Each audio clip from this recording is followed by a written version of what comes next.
liêu sanh thoát tư ly vô đạc la tốc chư vô sanh.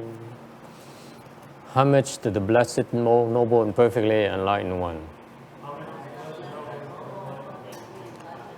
Nam mô Sa Đơn Thô Su Chế Đô Ye A La Hờ Đi Sa Miao Sâm Pô Tô Xế.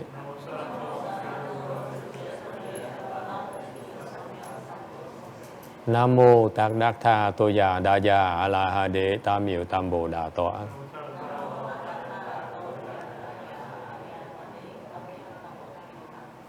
The unsurpassed, profound, subtle, and wonderful Dharma, 100,000 million aeons is difficult to encounter. Now I'm able to see and hear, I will receive and maintain it. I vow to fathom the thus come one's true and actual principles.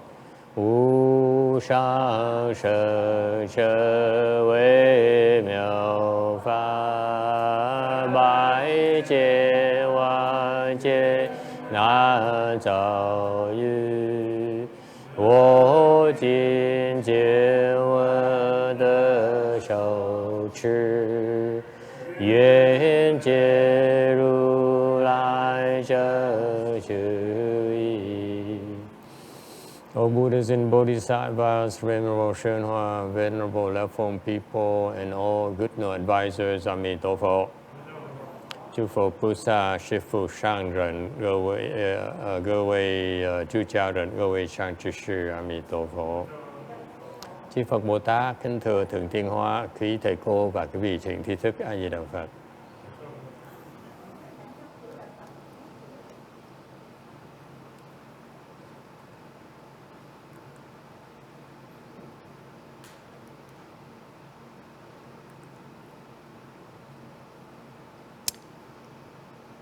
Good afternoon. We are in Rosemead, California on this 21st day of May 2017 to continue discussing probably one of the most popular sutras in the Mahayana canon is the Heart Sutra. We are currently on slide 385. What we just went through is what is called a Dharma request. Chúng ta mới qua cái pháp thỉnh pháp. And I'd like to bring it up because this is a very special Dharma that my master, the late great Master YongHua, brought to this country. Thầy muốn bọn thế thì giờ nói về cái pháp đặc biệt, cái thỉnh pháp này Ngài Tiên Hóa đã đem qua, vì từ bi đem qua cái xứ Mỹ này. Because until that happened, he's the only one. We are the only in our system where group of temples where this actually happens. We request the Dharma. Chùa chúng ta là một trong những số chùa rất ít mà có cái pháp thỉnh pháp này. Because we went to Europe, there's no such thing. Nhưng chúng tôi mới đi qua Âu Châu, không có cái pháp thỉnh pháp này. Actually, no Mahayana Sutras being explained at all. Thì ra không có pháp đại thừa nào kinh đại thừa được giảng hết. In fact, we've been in contrast. Ngược lại, we have been lecturing on Mahayana Sutras for over 10 years now. Ngược lại, cái vùng in the Los Angeles area, chúng ta đã bắt đầu giảng kinh đại thừa mỗi cuối tuần hơn 10 năm rồi. I think it started in somewhere in Santa Ana, in that obscure temple, right? We had to pay $100 a month. A long time ago. Tôi bắt đầu là giảng kinh ở cái chùa nhỏ xíu ở đằng Bosa. Mỗi tuần phải trả $100. I think it costs us $100 a month. Anyway, so actually we maintain the tradition of my late master is to lecture on sutras. Chúng tôi giữ cái truyền thống là mấy thầy mấy cô phải giảng kinh, kinh đại thừa. It's very important for monks and nuns to learn to lecture on sutras. Mấy thầy mấy cô phải tập giảng kinh đại thừa. All right. Um, uh,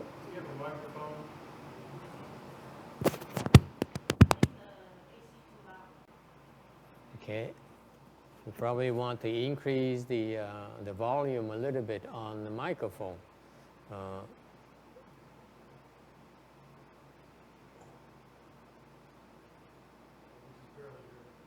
Okay. Okay, that doesn't matter. We're waiting for cô Yin to come so that we can really begin. Không sao hết, mình đừng đợi cô Quảng Ngân tới để mình bắt đầu thiệt sự giảng kinh. Okay.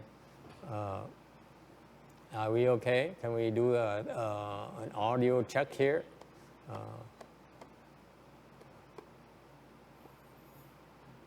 Can you hear me now? Is it better? No? It's still not loud enough? How about now? Okay, can you hear me in the back? Okay, now they can hear me. Okay, sorry about that.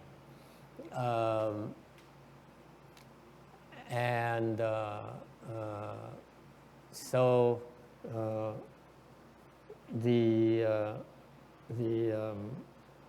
where were we? So what's the point in doing the request of Dharma? Tại sao phải thỉnh Pháp? It's because this is part of the Bodhisattva practice. Đây là một trong những cái pháp của Bồ Tát Thừa. This is in Mahayana. Part of our work is to request the Dharma, request that sutras and the Dharma be explained for the sake of living beings. Hiện tại thì chúng ta tu đó, cảm ơn cô. Là một trong phương pháp tu là thỉnh pháp để cho chúng sanh nghe. And when you, the mere fact of requesting this Dharma here generates a lot of blessings for you. Nội cái chuyện chúng ta mà thỉnh bỏ ra 7-8 phút. So every weekend we spend 7 or 8 minutes to request the Dharma. Để mà thỉnh như vậy là để tạo phước vô lượng vô biên. It creates incredible amount of blessings for all of us. That's why I myself request the Dharma, because I request that the Bodhisattvas also aid me in explaining, in comprehending the sutras. Ngay chính Thầy thì cũng thỉnh Pháp, tại vì làm như vậy để Thầy thỉnh Phật, Bồ Tát trợ lực cho Thầy để hiểu được những cái kinh này, hiểu cái Pháp của Phật. Okay. And in requesting a Dharma like that, you generate inconceivable transcendental blessings. Quý vị thỉnh Pháp như vậy, quý vị tạo ra vô lượng vô biên cái Pháp xuất thế. What are transcendental dharmas compared to worldly dharmas? Cái phước mà xuất thế với phước thế gian nó khác nhau chỗ nào? The transcendental dharmas can be converted into, can materialize as worldly blessings. I'm sorry. Transcendental blessings can materialize as worldly blessing. Cái phước xuất thế đó nó có thể thể hiện ra bằng cách là phước của thế gian. For example, if you're cultivating, if let's say you're meditating, chẳng hạn quý vị đang ngồi thiền, okay, and that requires transcendental blessing. Cho nó cần cái phước xuất thế. But then you also need to eat in order to meditate. Mặc dù nhưng điều quý vị phải cần ăn mới có thể ngồi thiền được. That is worldly dharma, worldly blessings right there. And cái phước mà đồ ăn đó, ăn được đồ ăn đó là cái phước thế gian. See, it comes from transcendental blessings. Nó thể hiện ra bằng nhờ những cái pháp xuất thế, cái phước xuất thế.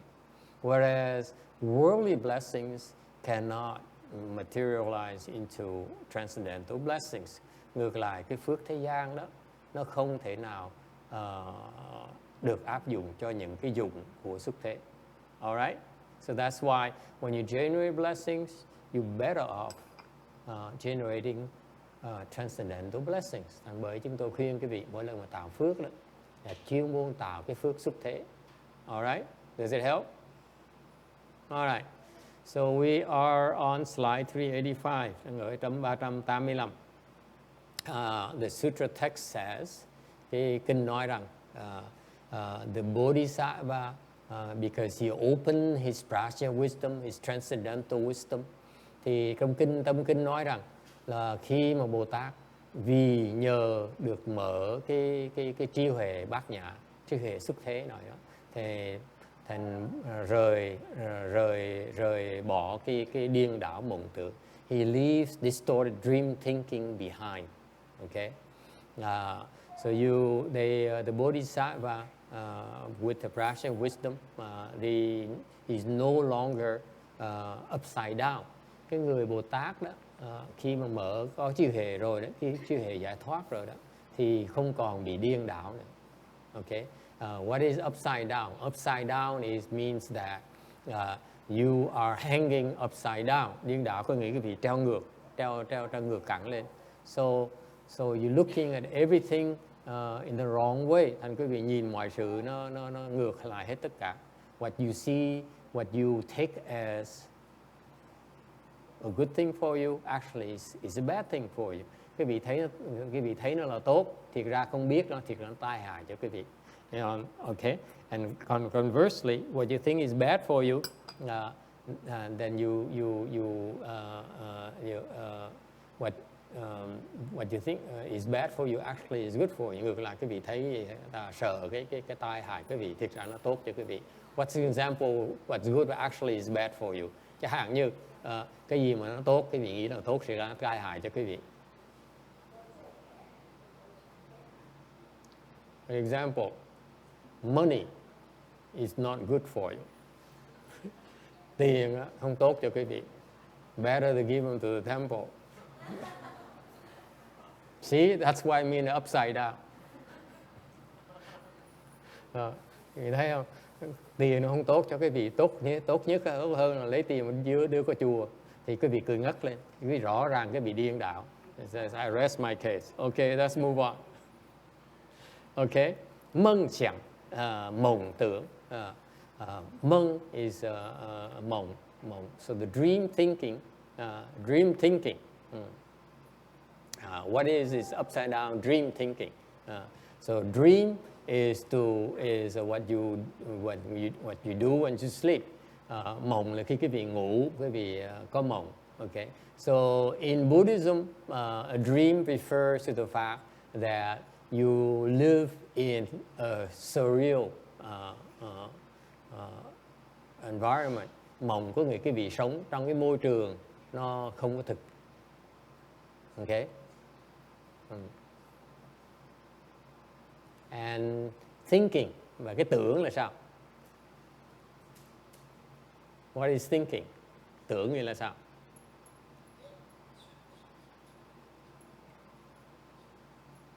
What about thinking? What's so bad about thinking? Cái tưởng là suy nghĩ. Okay. Tưởng là nghĩ. Okay. You're thinking. Bà cụ tưởng nó tai hại chỗ nào, suy nghĩ nó tai hại chỗ nào? Ask her, translate for her.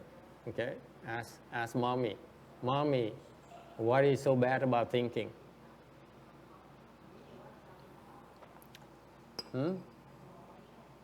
Suy nghĩ nó tai hại chỗ nào? Suy nghĩ, mình nghĩ đó, mình suy nghĩ đó. You're thinking. What's so bad about it? Suy nghĩ nó tai hại chỗ nào? She said she couldn't hear it. Good excuse. Good thinking. Anyone else? What's so bad about thinking? Suy nghĩ nó tai hại chỗ nào? Please help me out. Yes. Nghĩ nhiều quá mất ngủ. She says, too much thinking, you can't sleep. Isn't that true? I used to have that problem, especially before the tests. Okay? Càng suy nghĩ càng khó ngủ, đúng không? Càng suy nghĩ càng phiền não. The more you think, the more afflictions you have. That's correct. Okay? What's so bad about thinking?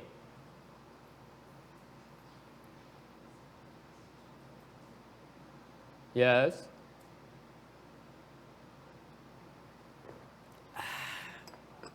Thinking. What's so bad about it? Yes. Drain your energy. That's so correct. Suy nghĩ nó tổn hao sức dễ sợ lắm, hao sức khỏe dễ sợ. You realize that this is so true. Cái này rất là đúng. The Chan school teaches us that thinking is a higher source of energy usage we have. Quý vị biết không? Cái thiền tông dạy cho quý vị biết, nếu quý vị hiểu thiền thấy rằng cái thiền sẽ thấy rằng cái suy nghĩ là cái nó hao sức nhất, nó tổn sức nhất. Nó ngồi thiền, nó ngồi mấy con mình nó ra sao rồi. This person he sits there and meditates and then she is doing fine and suddenly the thought arises, oh my God, what's happening to my daughter? Is she okay? Không biết nó có được, có khỏe không? Này nọ. Cái bắt đầu nó nghĩ nó mông lung. You begin to think and think and think. Okay? Non-stop. Cứ một cái tư tưởng nó khởi lên là mình chạy theo nó, không có ngừng. That's why it's such a terrible drain of energy. Nó hao sức dễ sợ lắm, nó tổn sức dễ sợ lắm. Okay? And that's why when you meditate, khi mà quý vị thiền, and you should try it, quý vị thử như vậy. Then reduce your thinking, cái thiền nó giúp quý vị bớt suy nghĩ, tự động sức quý vị nó tăng. And naturally, your energy level rises. It's that simple. Nó tự động như vậy. Okay? And yet, people aren't aware of it. Mặc dù như vậy, không ai hiểu cái chuyện đó. Okay? What's so bad about thinking? Suy nghĩ nó tai hại chỗ nào nữa? Yes, sir. Most of the time we think we're right. Most of the time we think we're right. Mình nghĩ là mình đúng. Yes. It's getting close to where I want to go. Gần đúng gần tới cái chỗ thầy muốn đi tới. Yes, sir.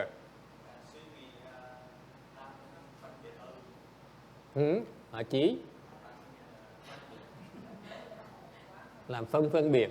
He says suy nghĩ là làm người tạo cái tấm phân biệt. So it creates a discriminating mind. All the girls are giggling, Oh my God, I have a beautiful, very precise Central Vietnamese accent. Dòng Trung người ta nó quý phái, nó sang trọng như vậy, quý vị dám cười, dám mà cười, kỳ cục. She can't hear hả? Nghe không được hả?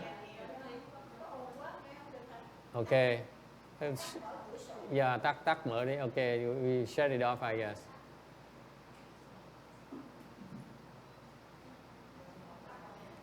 Okay, tea's gonna make it explode. Cô tí cô sợ nó nổ. Nghe được không? Hả? Nghe được không? Okay, it's better on that side. How about this side? It's okay. It's okay? Okay, very good. All right. What's so bad about thinking? Suy nghĩ nó tai hại chỗ nào thưa quý vị? Có ai biết cái chuyện này không? Yes, sir. Feeding your ego. Nó chỉ tăng trưởng cái bản ngã mình thôi. Make your ego bigger. Cái bản ngã mình ngày nó càng mạnh, nó càng to hơn. Yes. Increases more thought. Nó tăng trưởng cái suy nghĩ. Okay, you're getting further and further where I want to go. Yes. You get what? You get more confused? Wow, she's good today. Must be the French bread. Người này khá, nhỏ này có mở trí tuệ nữa. Yes.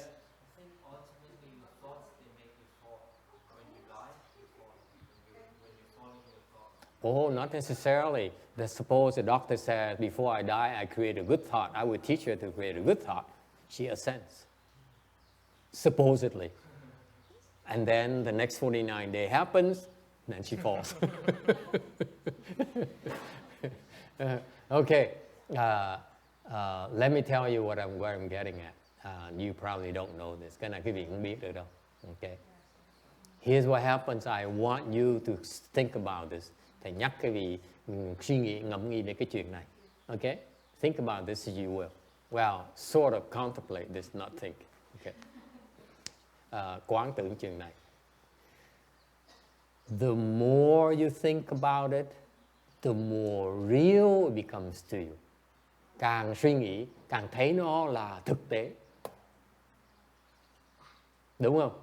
Đúng không? Mình ngồi yên thân, tự nhiên thằng nghĩ thằng nhỏ nó đang khổ, là càng nghĩ tới càng ngày thấy rõ ràng nó đang khổ. Dễ sợ không? Cái óc tưởng tượng mình như vậy đó. What happens is you sit there and the more you think about it, the more it becomes real to you.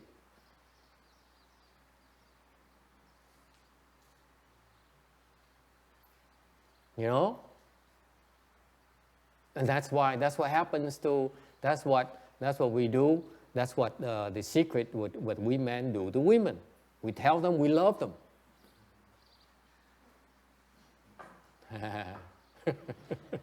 Not funny, no one's laughing. Think about it, you know, and then you women go back and say, oh my God, he really loves me. Look at that, he really, really loves me. Hồng cũng đồng ý ngay lập tức.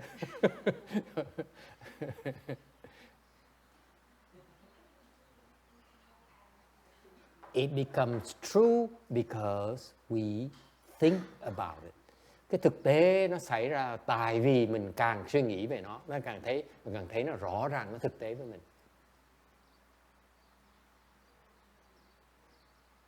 Okay? Agree, disagree, đồng ý là không đồng ý?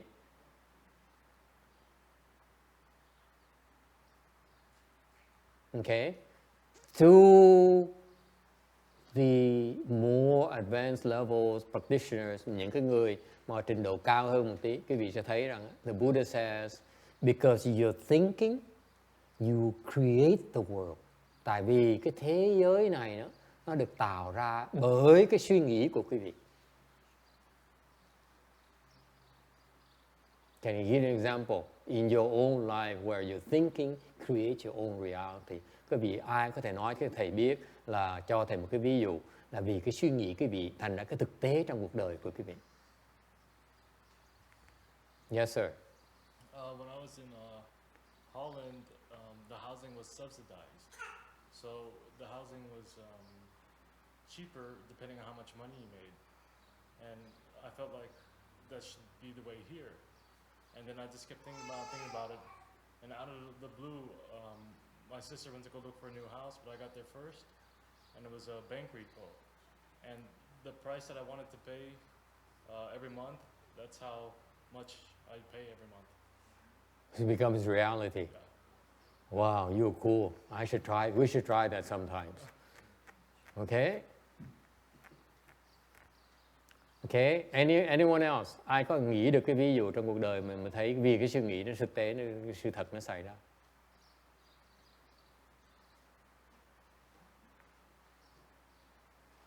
I can't think of anything, so I'm sorry. Let's move on. You guys. Yes, sir. Depression, I found it very much like that. You get this story in your head, and then you just kind of make it reality after you keep thinking about it. Excellent. Did you hear that? You didn't hear that? Well, too bad.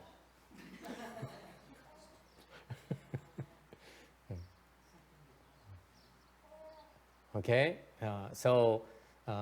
in Master Shinche just said something very, very important. Thiền giới nói một cái chuyện rất quý vị phải chú ý đến cái chuyện này. He says it's like depression. Okay, this thought arises in his mind, and he thinks about it, and it becomes real. Okay, cái bệnh chán đời là cái bệnh đó, cái tư tưởng nó khởi trong óc của quý vị. Okay, và cái vị nghĩ về nó, thành nó tự động nó thành sự thật. Okay, you cannot stop thinking about it, so you sink deeper and deeper into the depression. You feel worse and worse and worse.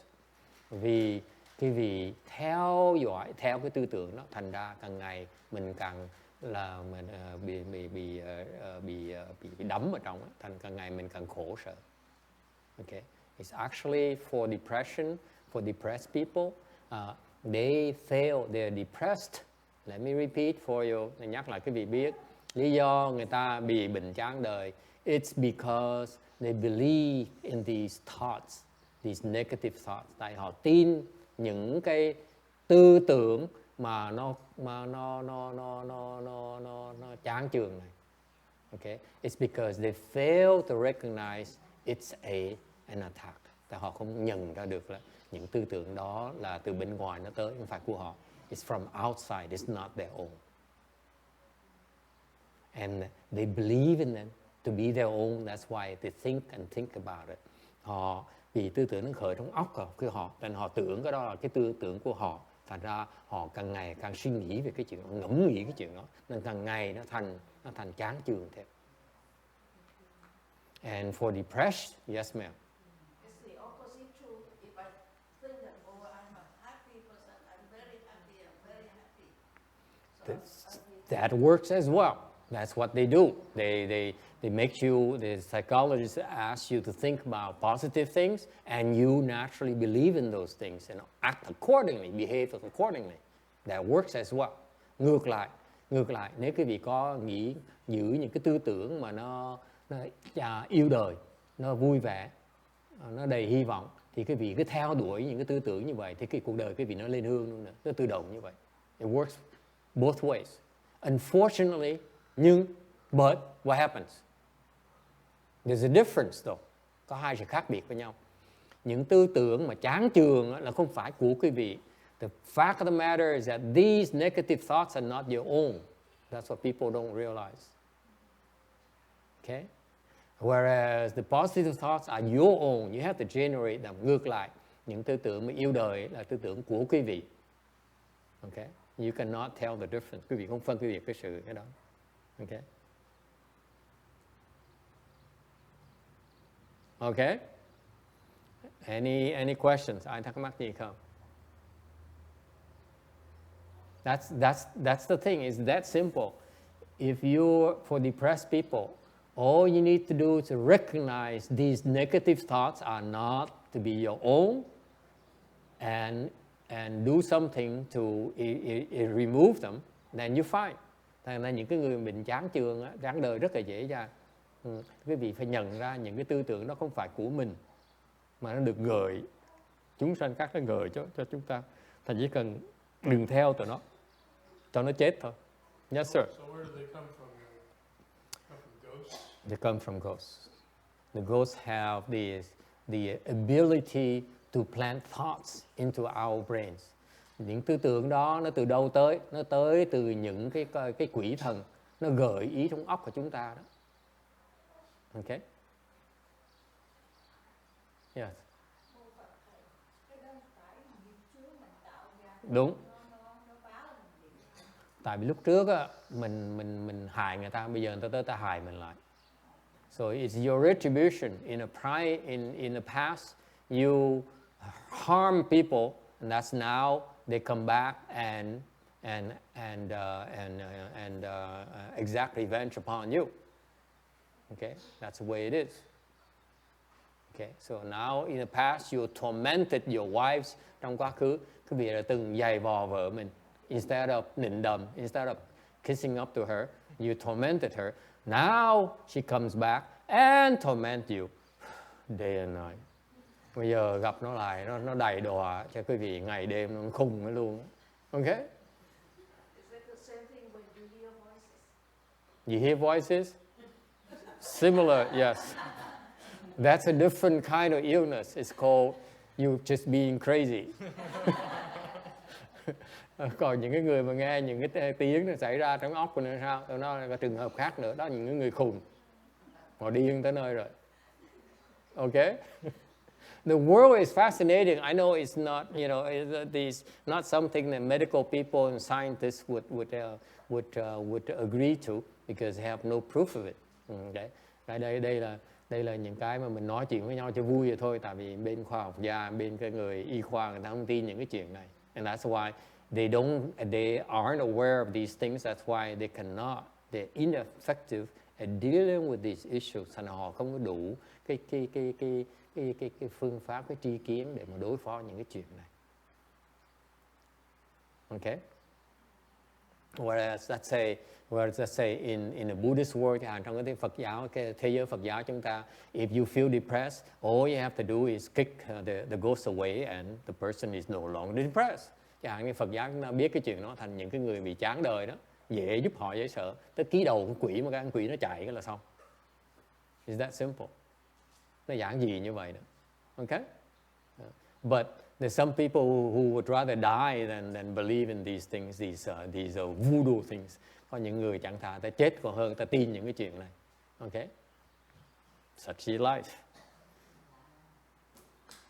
Any other questions? Ai thắc mắc gì khác không? Yes, sir. How do you kick them? Hands and eyes is one. Làm sao đánh con quỷ, đuổi con quỷ đi? Tao nói dùng thủ nhãn là nó chạy dài luôn. That's why I forbid you to use it. You get in trouble, you use it. Tại vì thầy cấm cái việc xài thủ nhãn, về xài là đụng độ đó, nó là phiền lắm. You get into a lot of trouble.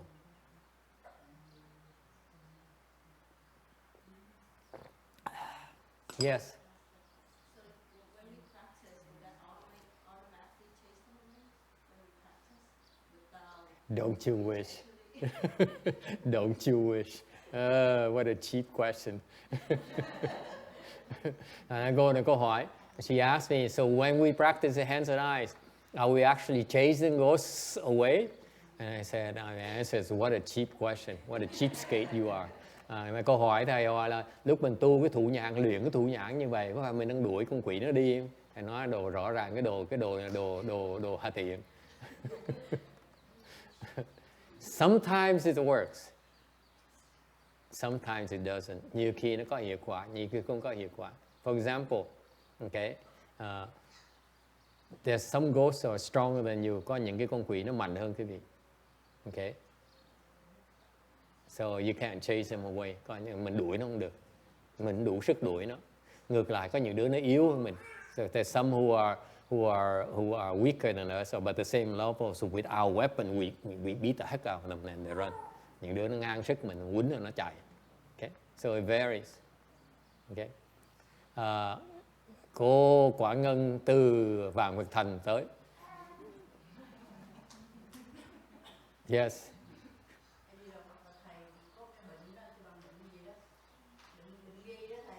Bệnh nghi hả?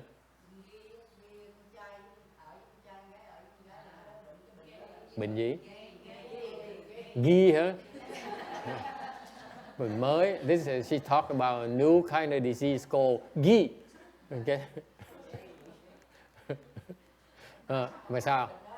Mà sao? Mà sao? Có người đó hả? Thầy đâu có biết được. This I never had to deal with.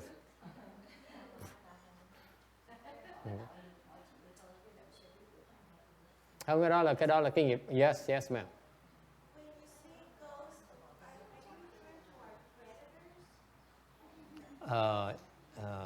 Yes, but actually, you see, it's very simple. Most people don't realize it because they are being hard-headed.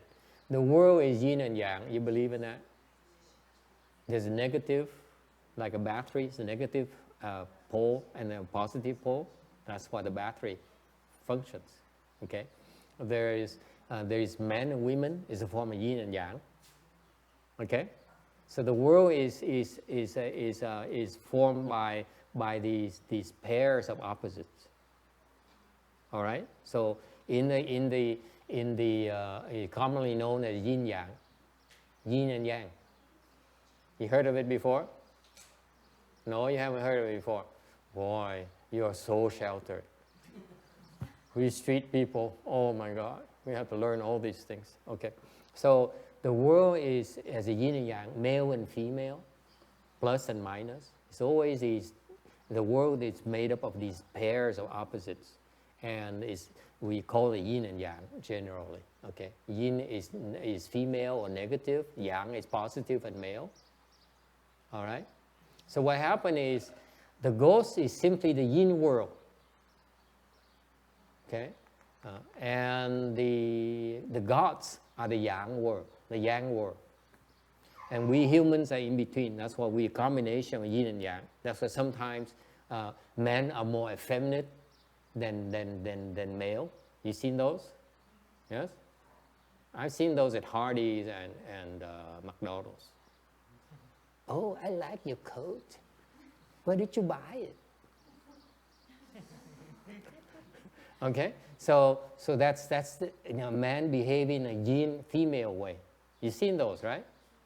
Or in college, I ran to a couple of girls where one is clearly yin and the other is clearly yang. The yin is very, very cute, very charming, very soft, very, very, very weak, and the yang one is. What did you say? Okay, so humans are a mixture of yin and yang. Sometimes it's more yin, sometimes more yang. Men is more yang, women are more yin. So far, so good. So that's why in the spectral of things, the gods are yang, the ghosts are yin, and humans are in between. So far, so good. So basically, the ghosts are the yin world, and the gods are the yang world. That's all. That's all there is to it. Thì giảng cô này biết về cái âm với dương. Âm với dương là con người mình là ở giữa lưng chừng, thành ra cái tụi quỷ ma quỷ là nó âm, cõi âm. Còn cái trời là cõi dương, cái nhân là ở giữa, thành ra vừa dương vừa âm. Yes. I think we shouldn't discriminate between male and female because I have seen portraits of one man with a mustache. Who? One yin? One yin. One yin with mustache? Yeah, like a picture of one yin. She forgot to shave, that's all.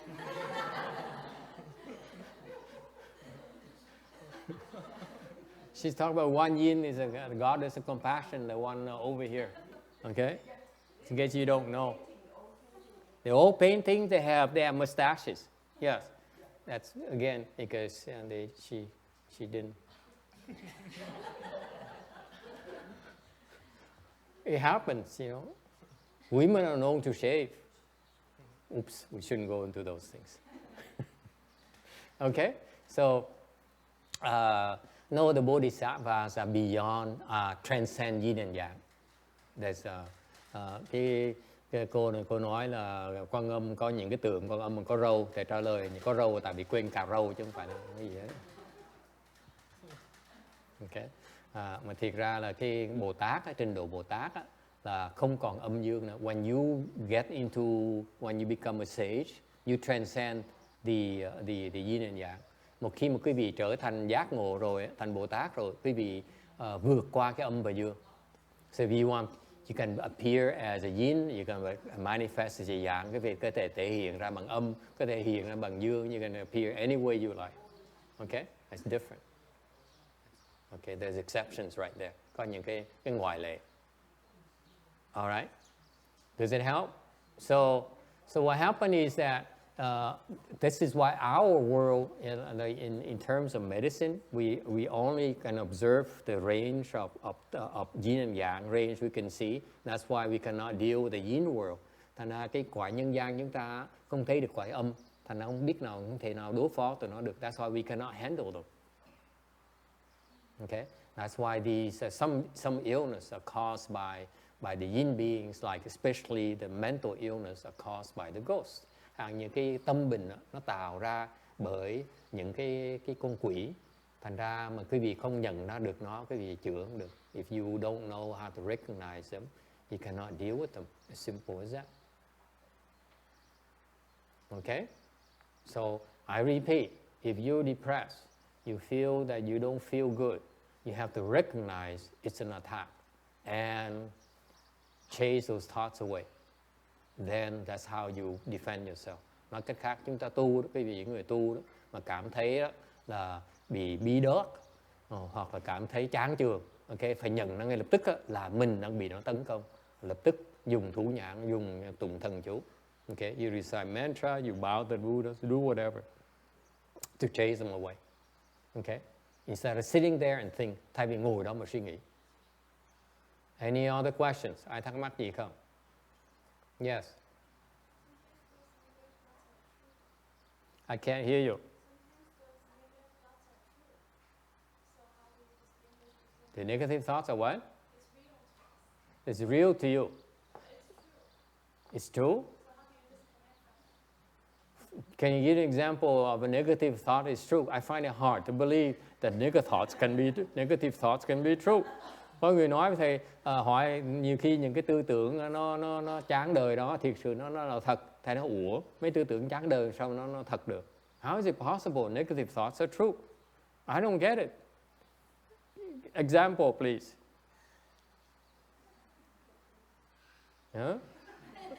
Life sucks. Sao hay như cuộc đời nó chán dễ sợ lắm. No, it's not true. Life is beautiful, wonderful. Cái đó là tại vì cái đó là it's not you, it's not your thoughts. Okay? Yes. Example? You have an example now?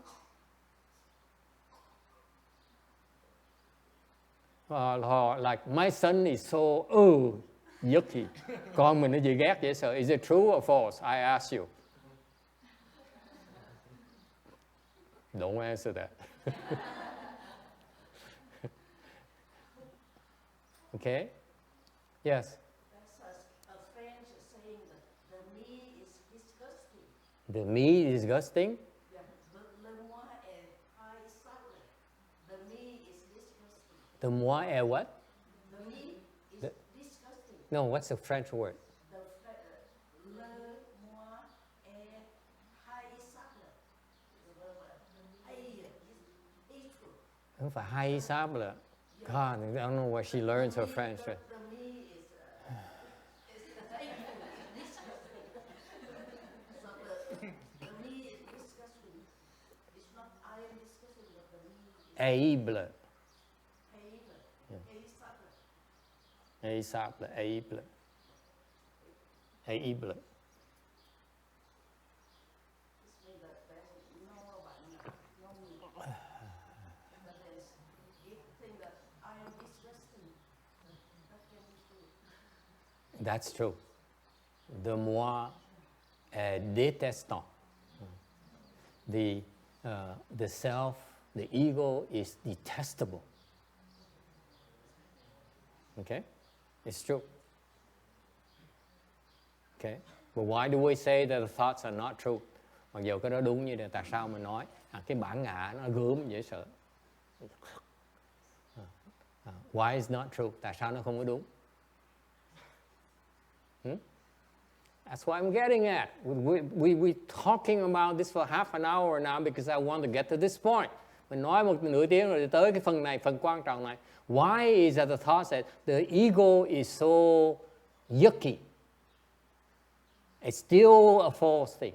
Mặc dù nó nói cái câu đó là bản ngã là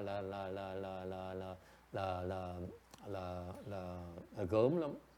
Cái đó đúng, nhưng điều vẫn là sai như thường, vẫn là không phải sự thật. It's not true. Why isn't it?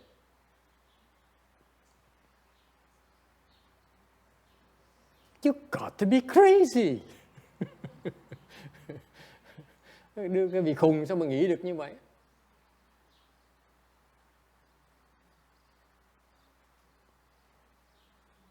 The point here, ý thầy nói là như vậy. Okay. Thinking is upside down. Cái suy nghĩ nó là điên đảo. Going back to the sutra. Any thinking is upside down. Cái suy nghĩ là nó điên đảo. Why? Tại sao như vậy?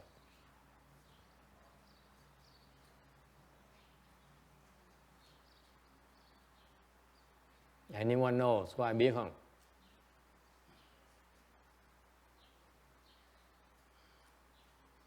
You don't know? Không ai biết hết hả? Yes. It's what?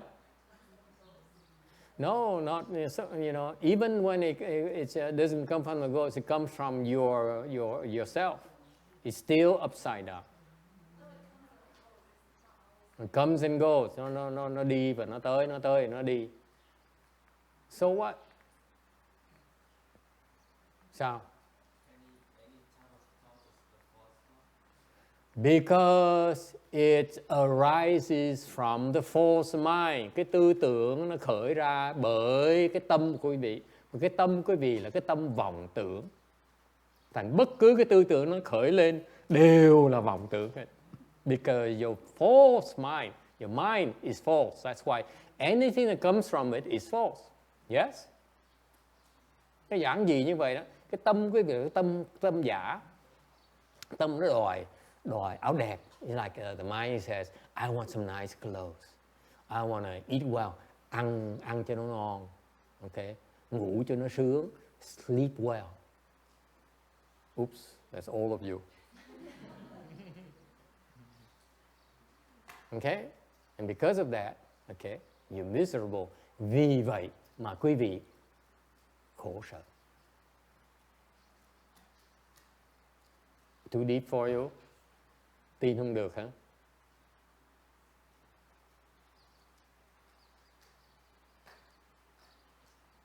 Why is it suffering? Why when you think like that it's suffering?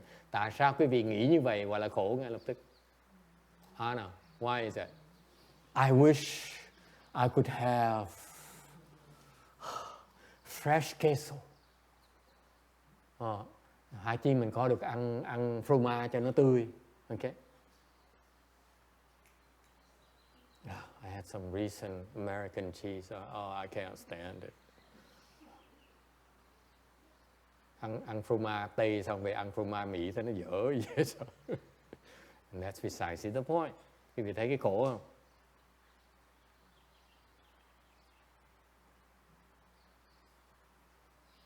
Okay.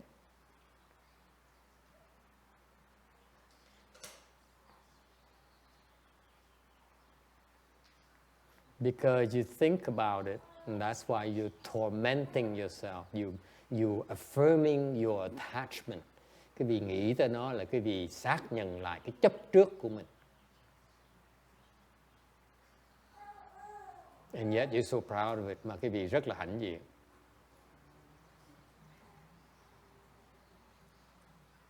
Okay?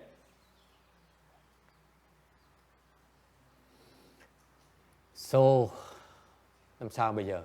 I'm so depressed now. What to do now, Master Xian-che? It's no longer the ghost, but it's me now. I say, oh my God, this life is so hard. Làm sao bây giờ? Làm sao bây giờ cô Quang Ngân? Mình nghĩ là mình khổ. If you think you're suffering, cái vì suy nghĩ là khổ ngay lập tức.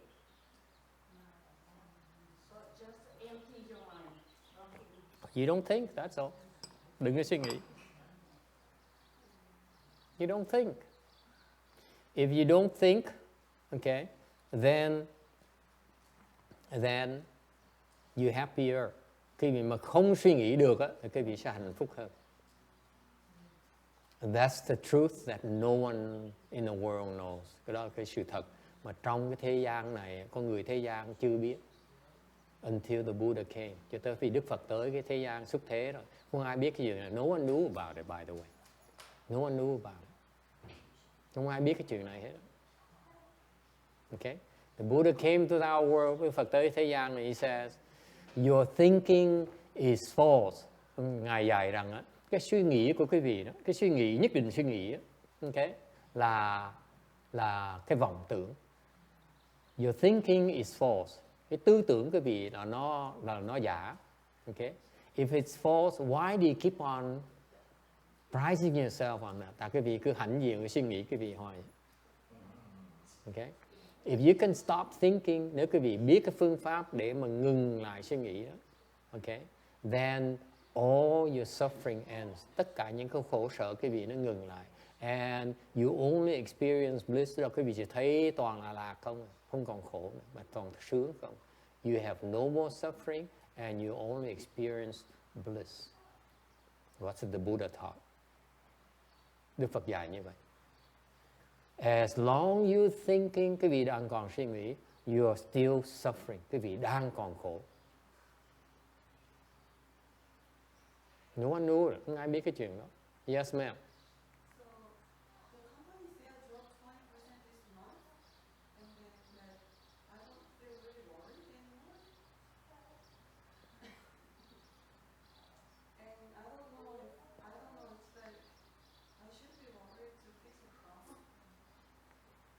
I would be worried. So how do you function normally outside? Okay.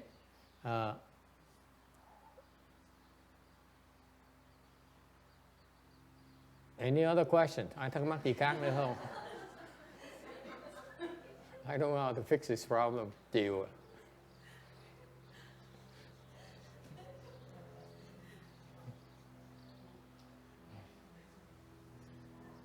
So what happened is in Buddhism, bởi trong Phật Pháp chúng ta đó, quý vị phải hiểu rằng we realize that thinking is upside down. Cái tư tưởng á, là nó điên đảo. Okay? Thành ra mình ngừng suy nghĩ. That's why we try to stop thinking. Chúng ta học cái cách để mà ngừng suy nghĩ lại. Okay? And I know most of you are worried. Thầy biết là khi nói như vậy, đa số quý vị rất là lo sợ. You say, if I stop thinking, how am I going to work? Người nói là tức là nếu mà con mà không suy nghĩ, làm sao con làm việc bây giờ? I don't know. Không suy nghĩ sao làm việc bây giờ? Hả? Làm sao làm ra tiền? You don't think, how are you going to make money? Làm sao nấu ăn bây giờ? Huh? How are you going to cook?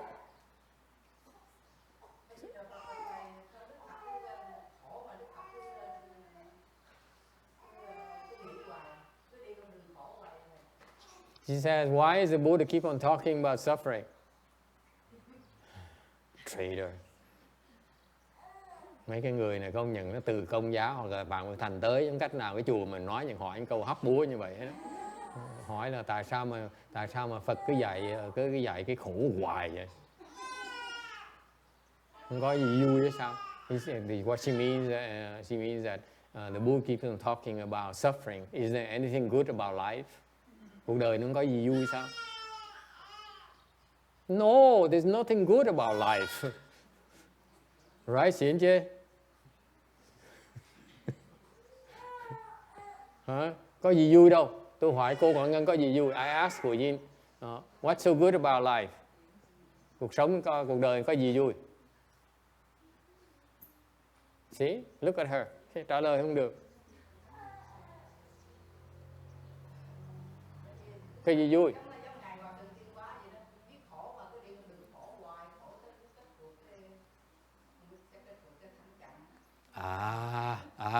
She says like my master. When she's in trouble, she always quote my master. Cái cô này khôn lắm. Mỗi lần thầy bắt chẹt cô nói là không phải lỗi tôi mà lại. Cái là Ngài Tiến Hóa Ngài nói như vậy. He says like my master, he keeps on walking the path of suffering. No, he's not walking the path of suffering. Không phải là đi đường khổ. Quý vị lầm rồi. Okay. Ngài đâu có thấy khổ. He doesn't see suffering, unlike you. Ngài đâu có thấy khổ đâu. Ngài không thấy khổ. He doesn't see suffering at all. He's not suffering. Ngài đâu có khổ đâu. We are suffering. Chúng ta đang khổ. That's why he has to be here. Thì Ngài phải tới đây. Chứ Ngài đâu có khổ đâu. Tới đây Ngài đâu có khổ. He comes here, he's not suffering at all. He's in the midst of suffering, and yet he's not suffering. Trong cái khổ, biển khổ mà không có khổ. Because he transcended suffering already. Ngài đã đã đoạn cái khổ rồi. Ngài ở đâu cũng không còn thấy khổ. So after you ended suffering, wherever you are, you no longer suffer. Quý vị đã đoạn cái khổ rồi. Quý vị bất cứ chỗ nào, quý vị hoàn toàn không có khổ. Mà chỉ thấy lạc thôi. You always feel happy. Okay? You believe that? Quý vị tin như vậy không? Tin được như vậy không? It's possible. Có thể được. Yes.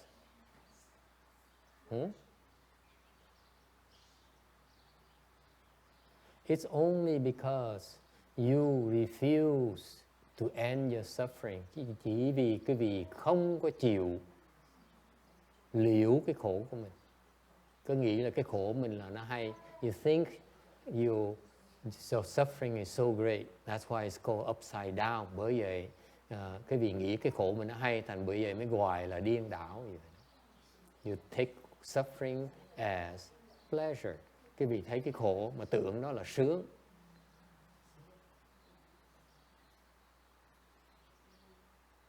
Okay? Thấy sướng mà tưởng là khổ. And then you take pleasure as suffering. That's why it's called upside down. Bởi vậy mới gọi là điên đảo. Okay? Questions? Okay, so anyway, so here what we as humans go through is called distorted dream thinking. Chúng ta cuộc sống của con người đó gọi là điên đảo mộng tưởng. Really, this summarizes the human existence. Cái sự thật đây là sự Phật, cái Đức Phật đang giảng chúng ta thấy được cuộc đời con người nó như vậy đó.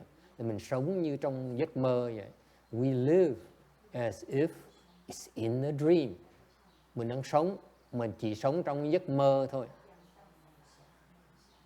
Nothing is real, không có gì mà thật hết đó.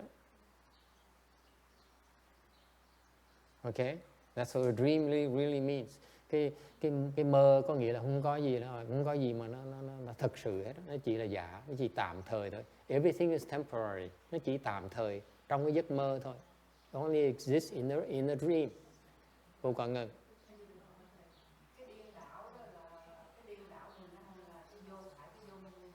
Cái điên đảo là mình nhìn ngược lại.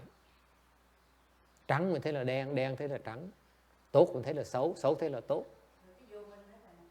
Cái đó là vô minh, cái đó là ngu si đó.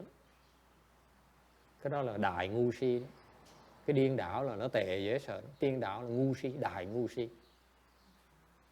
So the distorted actually is not destroyed. It actually should be upside down. Much more accurate word translation would be upside down dream thinking. Thì thật ra cái bản dịch mà tốt hơn á, tiếng Anh tốt hơn á, là điên đảo này không phải là đi từ họ dịch tiếng Anh hơi trật một tí. Okay? It should be upside down. Cái này phải gọi là điên đảo. Nó ngược lại, nó hoàn toàn ngược lại. Mình nghĩ là mình sướng, thì ra mình đang khổ.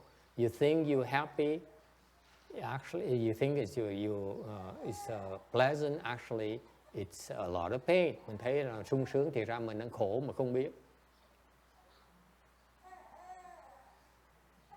Okay? For example, ví dụ, you cross your legs, quý vị xếp bằng lại, it hurts like hell, chân nó đau dễ sợ lắm. And you say it's too much suffering. Quý vị nói là cái này khổ quá. Thì ra quý vị không biết á, đang khổ như vậy á, thì ra đang chữa bệnh cho quý vị. And you don't realize because your suffering actually is healing your body.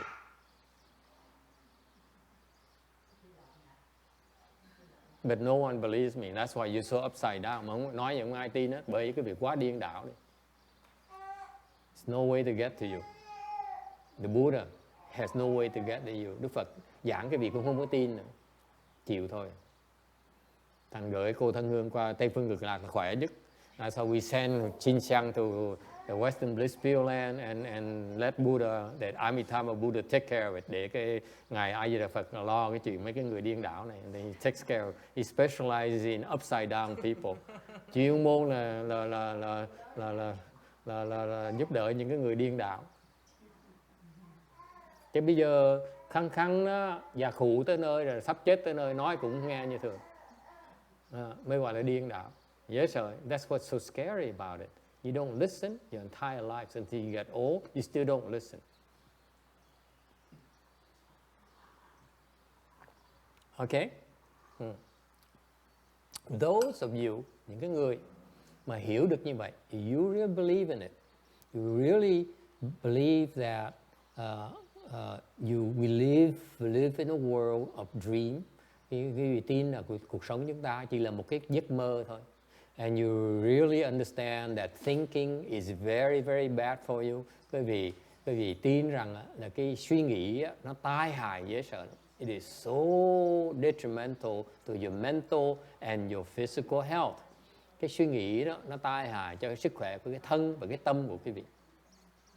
So if you realize that and you reduce your thinking, quý vị hiểu được như vậy thì bớt suy nghĩ đi. Okay?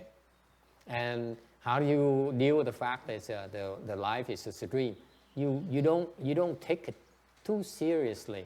Thấy mình thấy cuộc sống này là thiệt sự chỉ là một giấc mơ ngắn ngủi thôi, thì mình không còn quan trọng nó quá. Okay? You take yourself, your life too seriously. Cái vị nghĩ cuộc đời mình nó quá quan trọng nó đi. Thành cái vị kẹt. That's why you stuck. Nói mà không nghe. Okay?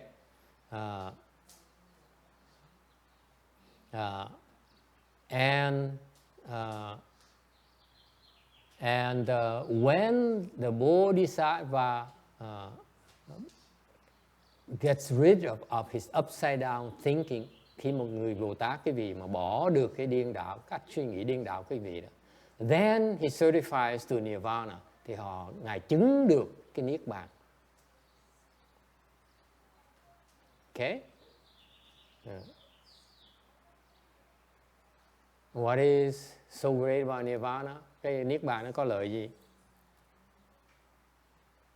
Okay?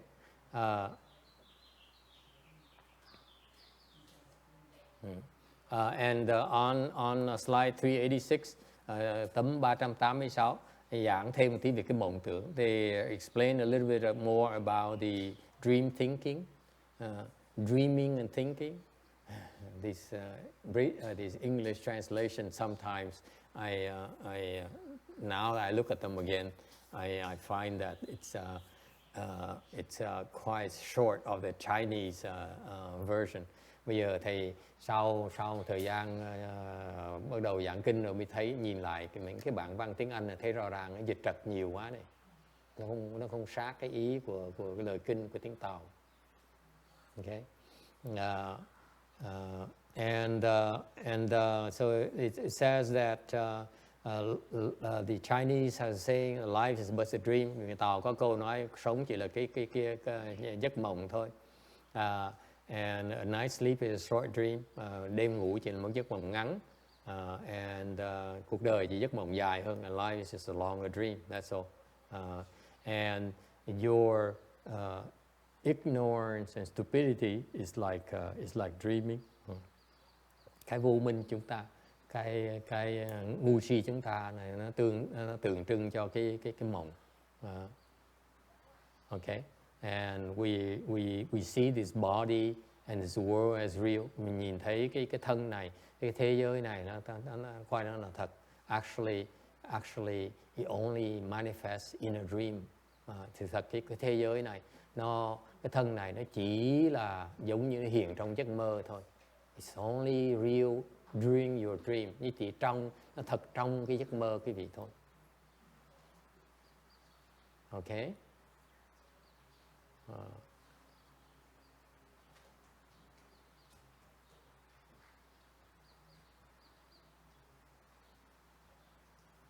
And that's what makes the Buddhist teaching different from the worldly teaching.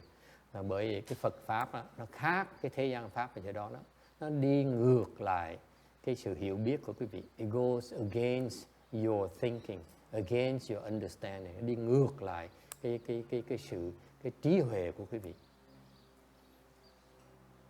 Why is that? Tại sao như vậy? Because we are confused. Tại vì chúng ta bị mê muội. And yet, the typical of the people who are confused, we think we are right. Mình ta mê muội mình nghĩ là mình đúng.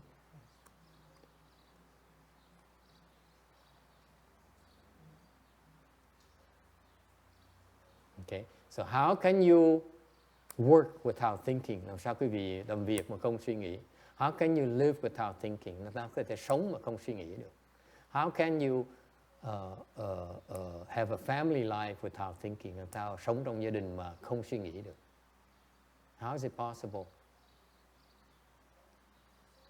No? Oh. Yes? How can you live without thinking? Làm sao quý vị không suy nghĩ mà sống được? Yes. I use Google Calendar and others. What? I use Google Calendar. You use Google Calendar. Okay. Dùng cái máy. You become a robot. Khi trở thành người robot, người máy. How can you live without thinking? Don't worry. Cái sự thật là như vậy này. The Buddhist teaching says, Phật giáo nó dạy rằng, okay, you cannot get to the true unless you let go of the false. Kinh Lăng Nghiêm dạy rằng quý vị không thể nào thấy cái chân, tới cái chân được, lấy cái chân nếu như không chịu bỏ cái giả. It's very, very critical. Cái này rất là quan trọng, thưa quý vị. Remember this. Ngày nay nhớ cái câu này. Okay. Phải bỏ cái giả mới đắc được cái chân. You have to be willing to sacrifice the false in order to attain the real. Phải bỏ cái giả mới lấy được cái chân.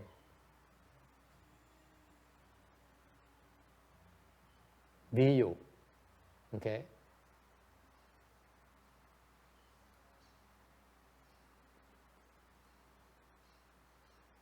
Example. Why do you need to let go that's false before you can get the truth? Quý vị cần bỏ cái gì giả mới lấy được cái gì thật. Yes. The emotional attachment. The emotional attachment is false. No wonder you're still single. God. Cái ông này độc thân, ông nói là cái mà cái tình cảm của mình đó là giả. Thế nó hèn gì còn độc thân.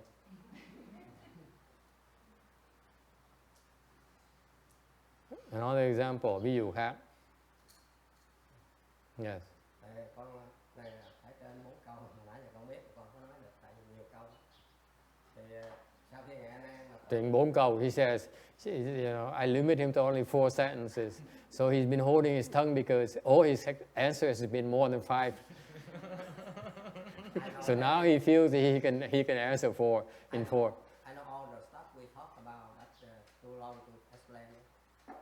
Then you don't know. You cannot explain in 4, then you don't know. Có cái ông đó là ông trong lúc mà 25 vị Bồ Tát là đắc đạo đó.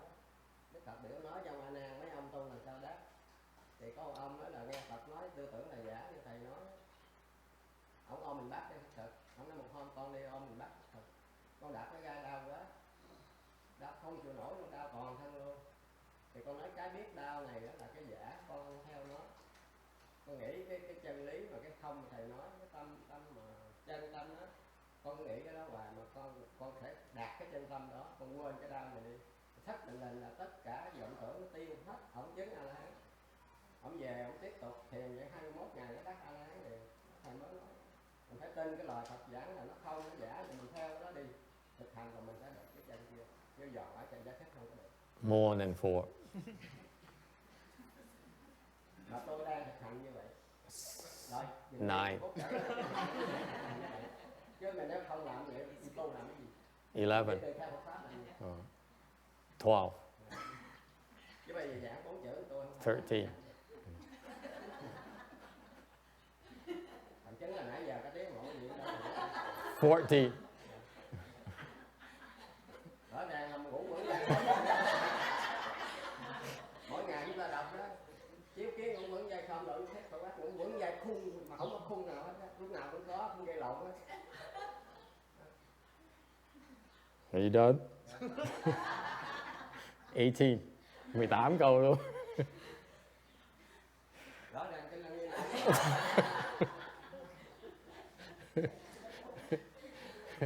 Ông trích ra kinh Lăng Nghiêm. He cites the the big Buddhist Srangama Sutra, a Buddhist teaching, and he uses 19 sentences. Dùng 19 câu nói vẫn chưa xong như thường, mà còn ấm ức như thường. He has so much more he wants to tell us.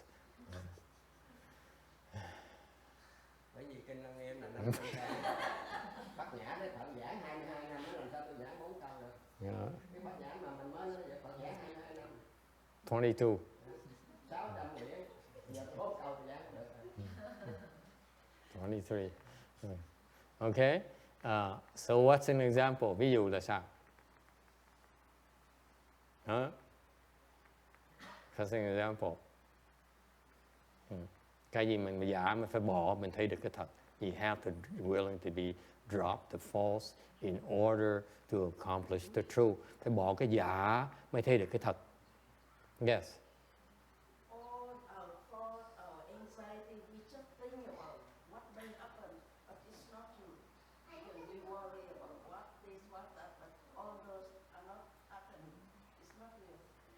So then there's a difference between thinking and worrying and dwelling on it and chewing on it. And that's the difference. Yes, it's false. But if you drop it, you don't get the true though. Your example is good. The first part is good. Second part is not. How do you get the truth? The teaching is very profound. Nó nói cái khơi một câu rất là giản dị. Mình bỏ cái giả mới đắc được cái chân. Cái lời dạy nó thâm sâu dễ sợ. This is very profound teaching in Buddhism. Okay, so a lot deeper than you realize. Nó rất là chính xác. Mà nó giản dị. It's so beautiful in its simplicity. Nó thâm sâu mà nó rất là giản dị. Cái đó là những cái người có trí huệ ta giảng một câu như vậy thôi. Mà nó bao gồm biết bao nhiêu là 23 câu nói chưa xong nữa. You see, the proof is in the pudding. In a simple statement like that, you have to let go of the false in order to accomplish the truth, to realize the truth. Okay? To certify to the truth. It took him 23 sentences. It's still not done yet. 23 câu giảng chưa xong như thường. Dễ sợ không? That's how beautiful it is. Cái lời dạy, nó Phật Pháp mà nó thâm sâu, dễ sợ lắm. Okay? So he says, if you realize your worries and your doubts are those excessive worries are nonsense, okay? Then it's false, it's true, okay? But then she cannot complete what is the truth. Cô này cô giảng, cô này rất có lý một nửa thôi là cái lo âu của quý vị, những cái ưu tư của quý vị, những cái sợ hãi của quý vị, thực sự là nó giả, phải bỏ nó đi. Thì thầy hỏi nếu bỏ nó cái thật là chỗ nào? Mà chưa giới thiệu được, okay? Let me give you an example. Sẽ cho quý vị cái ví dụ này. Không biết quý vị đồng ý là không? I don't know if the man will agree to it or not. Không biết mấy người đàn ông có đồng ý là không? You have to let go of the false love of your wife. Mình phải bỏ cái tình yêu giả của vợ mình. In order to realize the true love of your wife. Để mà đắc được cái sự yêu thương thật sự của vợ mình. Chứ cô Hiền Đồ có đồng ý không? Đồng ý. She agrees. See? Out of fear. Sợ phải đồng ý. Sợ bị bỏ. She's afraid to bỏ tình yêu của vợ mình mới thấy được cái tình yêu thật của vợ mình. You have to let go of your love of your wife right now in order to certify to the true love of your wife. And I believe all the wise women would agree to it. Okay, never mind.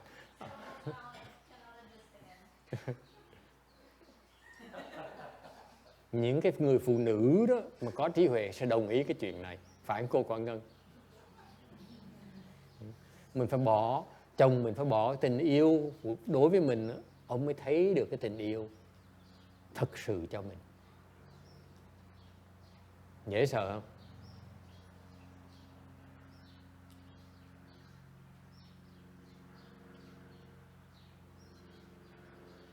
Okay?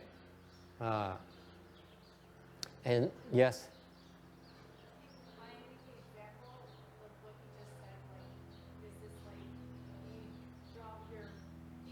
Of your wife to see that her actions, because Let me give you a clue. It's no way to explain to you in 4 sentences or 23 sentences.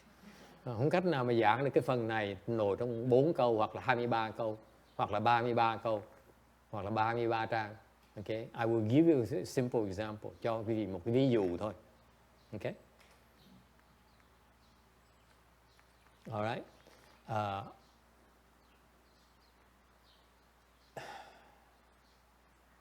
Maybe I shouldn't. Chắc không nên nói cái chuyện này, nó xúc phạm quý vị quá. Okay. Next. Okay.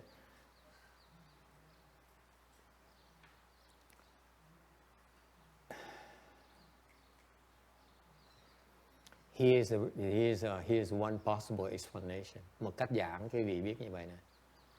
Do husbands love his wife? Người chồng yêu người vợ mình. Okay? Thầy nó dùng chữ yêu. I'm talking about love. The word love. The L word. Yes? That's worship by people of the world. Người thế gian này là tôn sùng cái chữ yêu này. Phải không cô Quảng Ngân?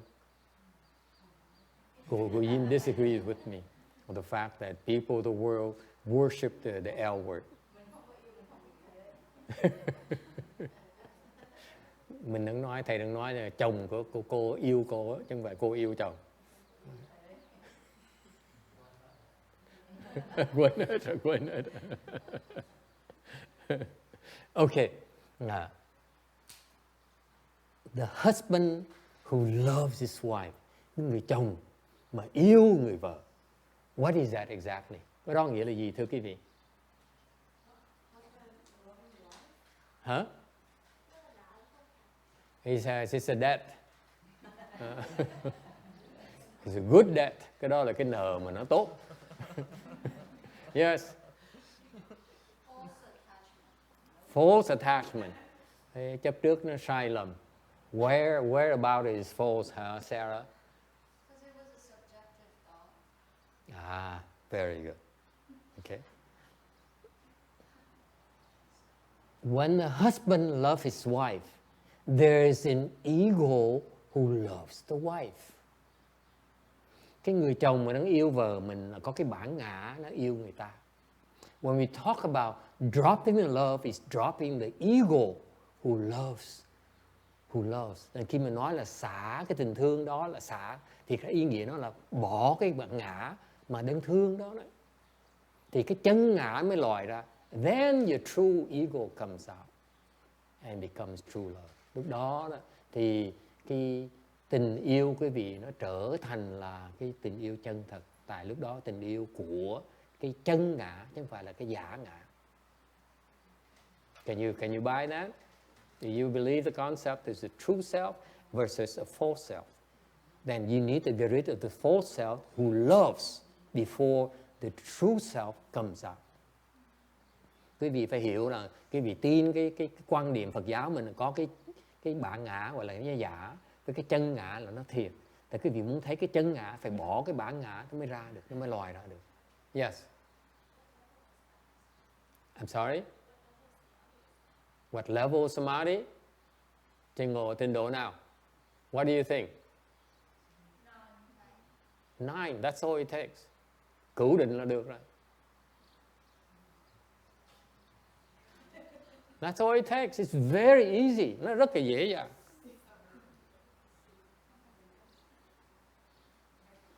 And then, what is the difference between the true love versus the false love? Cái sự khác biệt giữa cái tình yêu chân thật với tình yêu giả là chỗ nào? Hả? All love is false?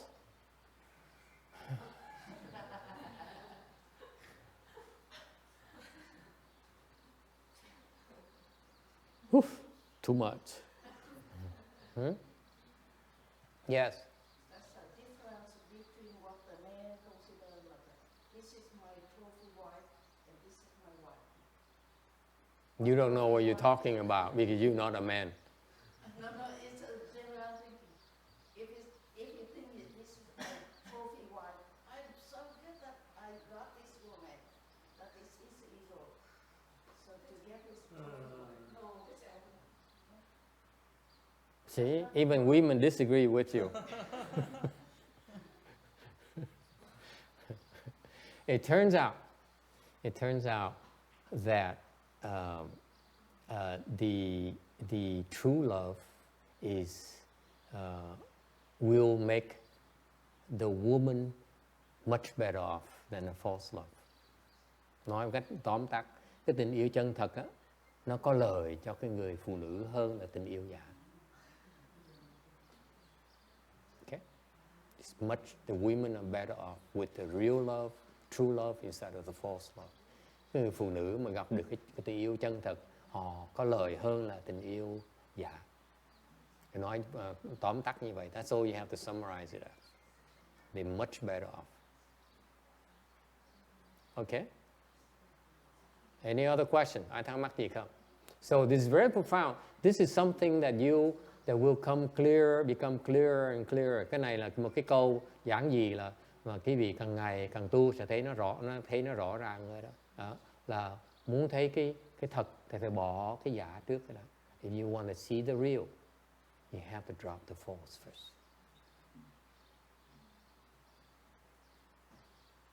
Okay?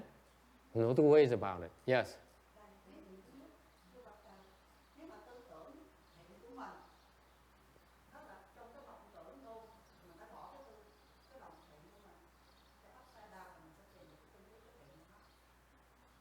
Bỏ nó upside down thì sao?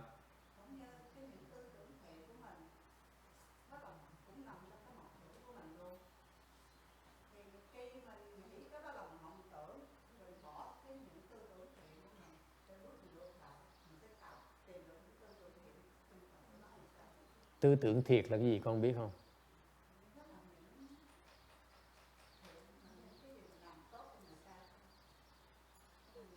What is true thoughts? The question brings out a point. What is a true thought versus, a false thought? Cái vọng tưởng với tư tưởng chân thật là cái gì? Chân tưởng là gì? What's the difference? Anyone? Có ai biết không? Yes? That's correct. The true thought is no thought. Cái tư tưởng mà chân thật là nó không có suy nghĩ. What does it mean no thought? Không có suy nghĩ là sao hả cô Quận Ngân? He says when you don't think then you become a bodhisattva. That's correct, đó đúng. What is no thoughts? You have to be careful about these Buddhist terminology. Dùng những cái danh từ Phật ngữ này, quý vị phải danh từ Phật học này, quý vị phải cẩn thận. Okay? People talk about this, bring it up very often. Người ta giảng, mấy thầy mấy cô giảng cái kinh này, những người đọc sách dùng những danh từ người ta không hiểu. They don't understand what they're talking about. Okay? Cái vô tưởng là sao? What is it means no thoughts? Yes. No attachment, không có chấp trước. How can you have no thoughts when can you be at work and have no thoughts? Thầy hỏi quý vị ở sở làm việc đó. Can you have no thoughts and yet you still working? Quý vị có thể làm việc mà không suy nghĩ được không? Không tư tưởng được không? Yes?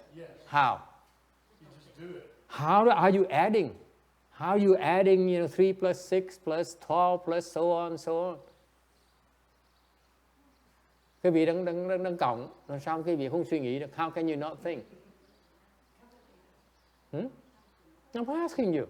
Yes. Normally you don't think if you have done it so many times, so it gets natural. So normally, this man is very creative from Germany. They say that normally you don't have to think. Ông là từ bên xứ Đức qua, ông nói là nếu quý vị quen thói rồi không cần suy nghĩ. And may I ask the German people, what if you don't have the habit of doing that? Then you have to think, he says. Nếu mà không có quen làm việc thì phải suy nghĩ. Yes. You might feel like you're not really thinking, like Tony just said, but there's a subconscious mind that continuously thinking without you really aware of that mind.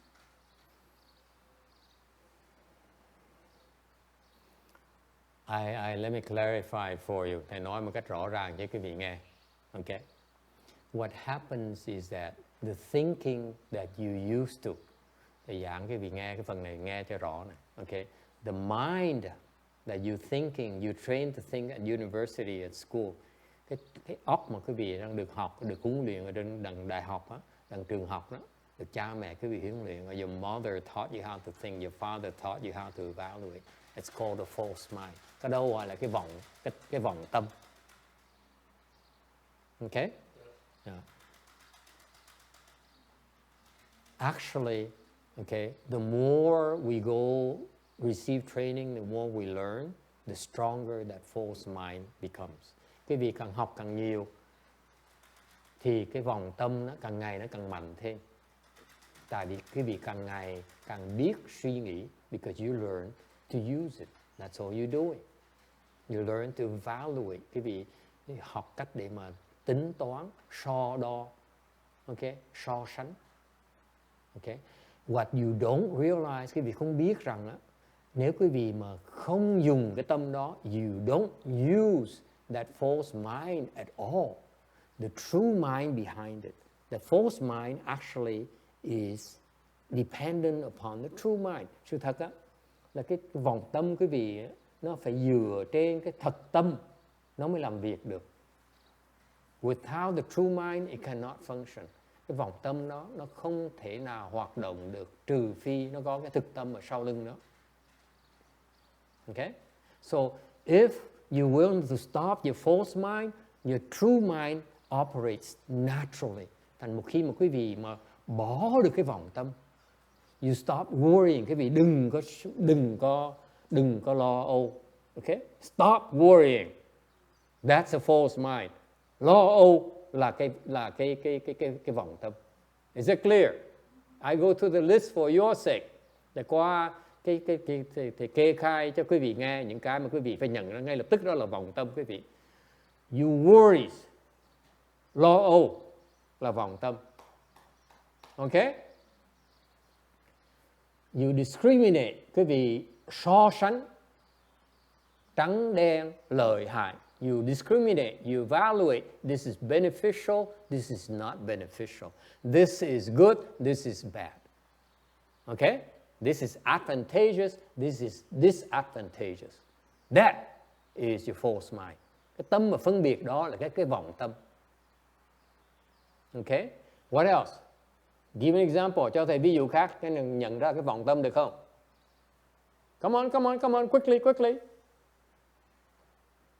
What is your false mind? You back there. You should know by now. All the way back in Orange, Abercrombie. Can you recognize what's false about the false mind? Give me one. Huh? What?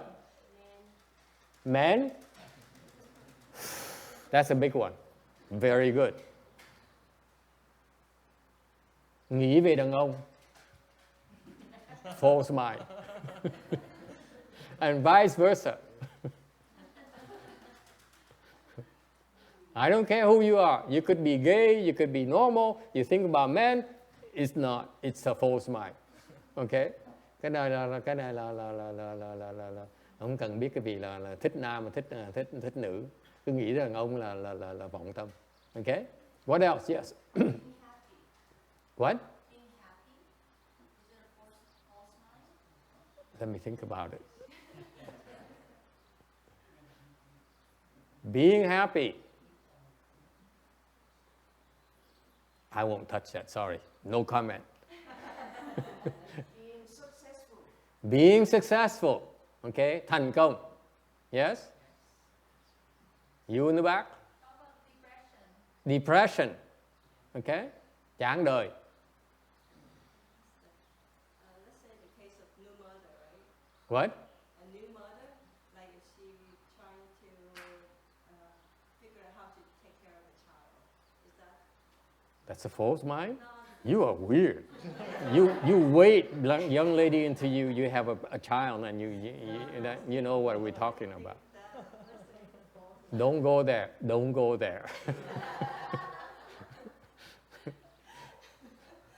Okay? In general, okay, your thoughts of desire, cái ham muốn, it's a false mind. The thoughts of greed, lòng tham lam. Let's say that's have some more of this. Okay? Có thêm tí nó có lợi hơn. Right? The more the better. And that's the false mind. Okay? What about a big one? Give me another big one. Thoughts of anger. I could kill him. He's so bad. Okay? That's a false mind. Those thoughts are false. Okay? You see? So you recognize these things, then you realize that don't pursue them. Cái vì nhận những cái loại vọng tưởng này, cái vì bỏ nó thôi. That's all you have to do. Don't pursue them. You die, nó sẽ chết. Alright? So don't worry about the fact that when your false mind stops, you cannot function anymore. Actually, you function better. Sự thật là khi mà quý vị bỏ cái vọng tâm đó, cái thực tâm đó, nó hay, nó lẹ hơn, có trí huệ hơn. It's much better. You're much better off with the true mind. That's all. So you learn to stop relying on the false mind, the discriminating mind. Cái việc tập á, that's what you happen to realize. Very simple rule of thumb. Nó rất là giản dị, thưa quý vị. What do you do? Yes, Julie. What do you do? You stop discriminating.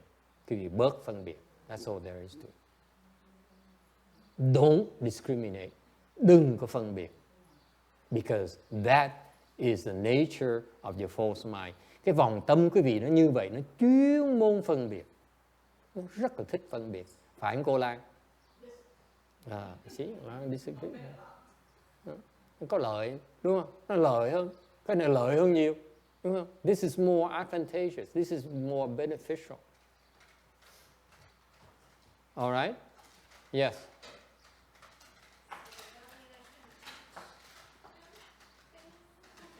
What? Should you not teach him to what? Teach things to him?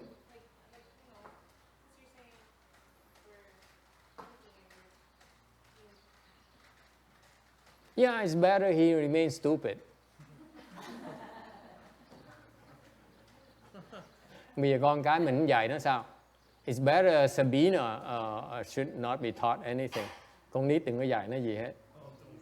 Stop it. What? Some people would say that Buddhism's teaching is not practical in life.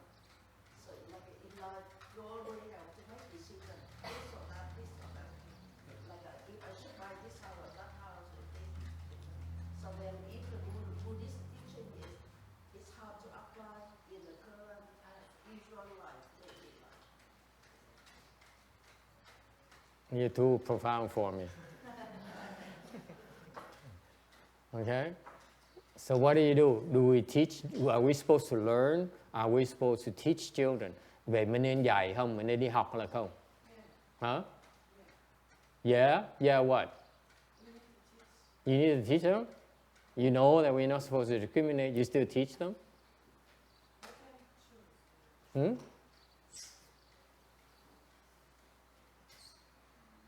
What to do? Làm sao bây giờ? Huh? Don't take it out on the children. He's always worried about children. Ông chỉ lo con cái đó.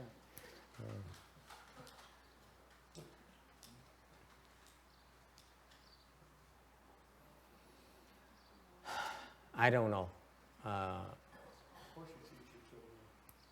It's just the same as asking, let's say you put, since Julie decides not to teach her son, so what to do now? Won't learn to add and subtract. Won't learn to walk very well. You know, I mean. And then so Tony agrees and says, let's give the boy to the temple.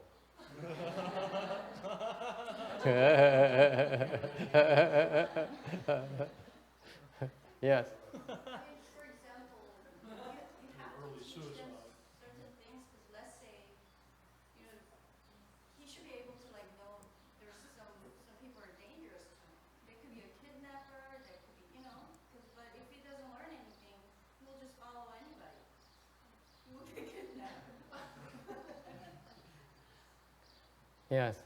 When my son was little, so he didn't get an A, so he was really depressed. So I said, David, it's no big deal, you know, Joe. We are like just like a grain of sand in the ocean. We are just like an ant in the universe. So what is the big deal about suffering over an A or A plus? Yeah. And he said, Mom, I shouldn't go to school either. Because the end of the grain of sand shouldn't go to school. And what did you do? No, he's a doctor. Well, what did you do?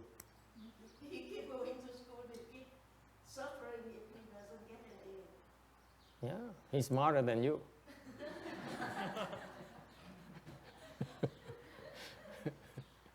Đương nhiên phải học. Of course you're supposed to learn. You're supposed to teach. Phải dạy chứ. If you don't teach them how gonna know black from white, good from bad. Không dạy nó sao nó biết trắng với đen, biết phải với trái được. Yes?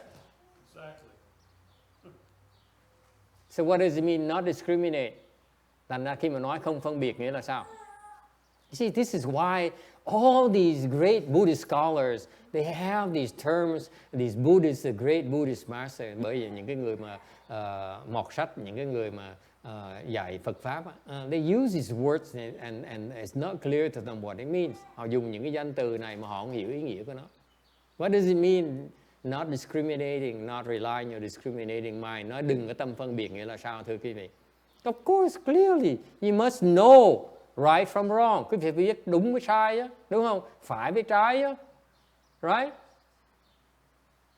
I mean, if you don't, you cannot tell, discern between right and wrong, you must be stupid.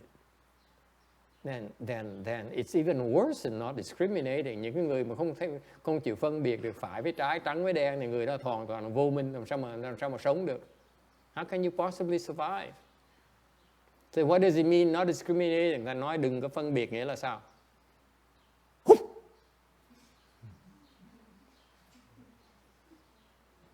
Yes? What does it mean? Nghĩa là sao? Yes.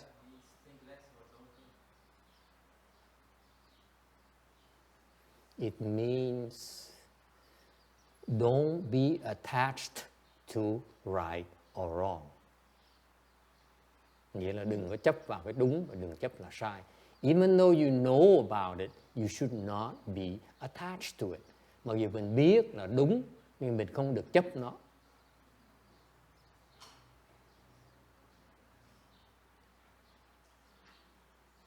Okay? That's all there is to it. Don't be attached to either. Đừng có chấp vào bất cứ cái nào. Yes.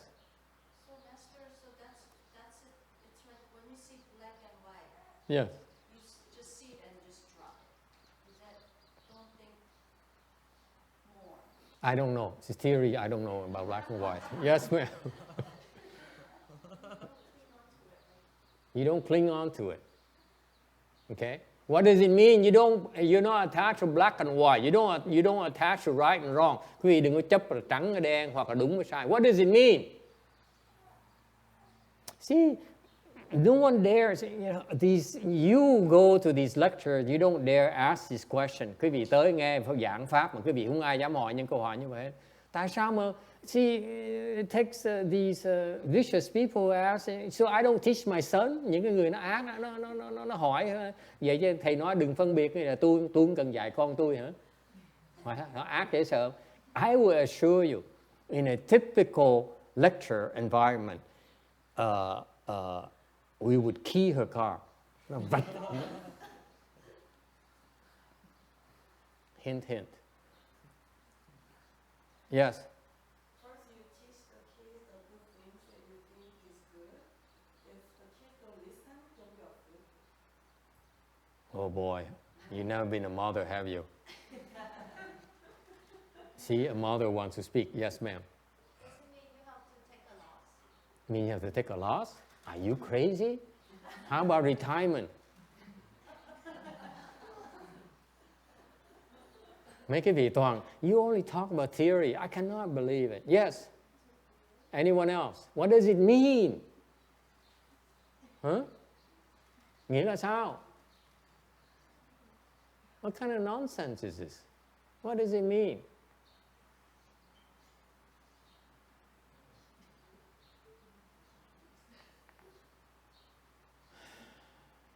I don't know either.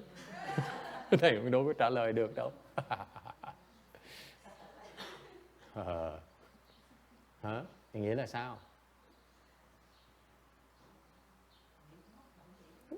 It's contradictory, isn't it? Mình nghe rõ ràng nó mâu thuẫn đúng không? One side says you have to teach them about right and wrong. Mình nghe nó mâu thuẫn với sợ. Thứ nhất là phải dạy con cái mình đúng với sai, trắng với đen, biết không? Thiện với ác. Xong rồi mình nói đừng có phân biệt. And then you say don't discriminate. Nhưng điều phải không được phân biệt nữa. It's contradictory. Nó hoàn toàn nó ngược lại với nhau. Agree? And you, intelligent, educated people, never dare ask a question. Những người quý vị thông minh, có học thức đàng hoàng mà không dám hỏi câu hỏi như vậy. It's totally contradictory. Nó hoàn toàn nó mâu thuẫn. Phải không? Why don't you stay in the middle way? So I stay gray instead of black and white. So my world is gray. Ông nói mình ở giữa, có nghĩa là thay mình thấy trắng đen, mình thấy là nó màu xám. My God, then all the TV set only has one color. Tất cả những cái đài cái TV nó có một màu xám thôi. Would you be willing to live in a world like that? Muốn sống như vậy không? Mô Phật Thầy, theo ý Thầy nói, cũng phải phân biệt trắng hoặc đen. Và khi phân biệt trắng đen hoặc trắng, tại sao mà nó không phân biệt được? Yeah. Thầy hỏi sao? She's repeating my question. Cái cô đang hỏi ngược lại câu hỏi thầy hỏi. I mean, that's not the way to answer my question. Trả lời đừng có hỏi lại cái câu hỏi của thầy.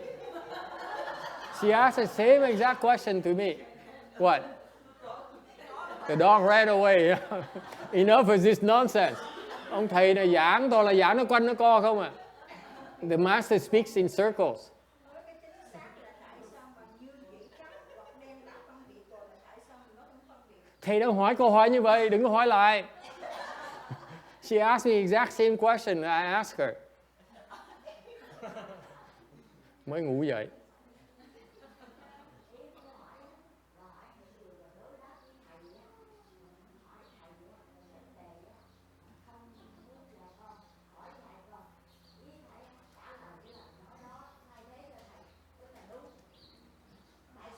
So what does it mean? Huh? See, the old women are arguing over it. They say, why aren't you teaching your grandchildren? Tại sao không dạy con vậy? Kỳ cục dữ vậy. Tại sao kỳ cục dữ vậy? Cháu mà không dạy, ở nhà làm cái gì? You don't even teach your grandchildren. What are you doing at home? She says. Thầy đang thông dịch cho nghe. And now they go into fist now. Nghĩa là sao? What does it mean? Huh?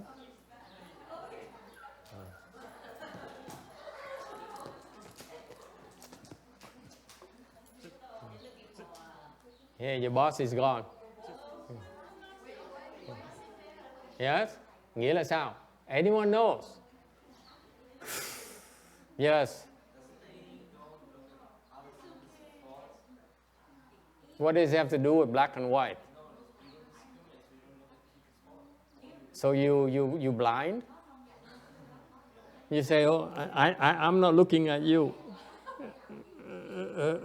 because Master YongHua says so. Nó thầy tôi dạy tôi không được nhìn cô, tại vì I don't dare look at you now. I don't look at girls, I look at boys. See, they're still arguing over there. What does it mean? What does it mean? Don't discriminate. Đừng có dùng tâm phân biệt nghĩa là sao? You see,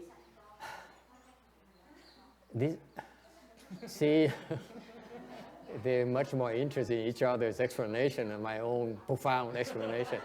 Cái lời thầy nó không đủ cao siêu cho những cái bà cụ này. See, now all three of them are all involved. Ba người say mê với nhau. It's funny, you know, I'm the only one who dare ask this question because my master says, don't discriminate. And no one ever asks this. His brilliant disciple never asked him, what do you mean? Don't discriminate. Ngài Tiến Hóa Ngài giảng cái này, nói là đừng có cái tâm phân biệt. Mà không ai hỏi Ngài hết á. What does it mean? I discriminate. Black and white. Mình nhìn mình biết trắng với đen. Tại sao nó không có phân biệt? Mắt mình mở ra, mình thấy được đen với trắng chứ. You open your eyes, you can see short and long, don't you? You can see that, you know that it's good or bad, don't you? Mình biết ra có lợi không có lợi. And why does this wise man says don't discriminate? Tại sao ông này nó đừng có phân biệt? Why? Have you ever wondered? Quý vị có suy nghĩ cái chuyện đó không? He says, in order for you to open your wisdom, you need not to discriminate. Tổ sư dạy rằng quý vị muốn mở trí huệ chân chính quý vị là phải không được phân biệt. Why? I think maybe he's talking about not reacting to things. Not reacting to things, đừng có phản ứng. Yes, sir. You create duality. What? You create duality. Alternative reality. No, duality. Alternative duality. Yes, ma'am. You in the back. No, not orange. This orange is black. No, the one without hair. Didn't you raise your hand? She forgot already. Yes, Sarah. Don't think you're superior than the other person. But you are superior. What are you talking about? You're smarter. You're so phony. You ask her, she knows she's superior. How can she tells you, oh, I'm not as good as you are. You know she's lying to her teeth. Yes? Yes.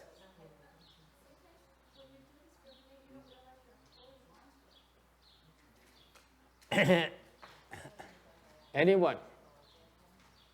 Nghĩa là sao? Yes, ma'am. Things are relative. Useless. Yes. So it's relative. And then what? You're richer, I'm better, I'm shorter. So what does it do for me? I'm still feel depressed. Yes?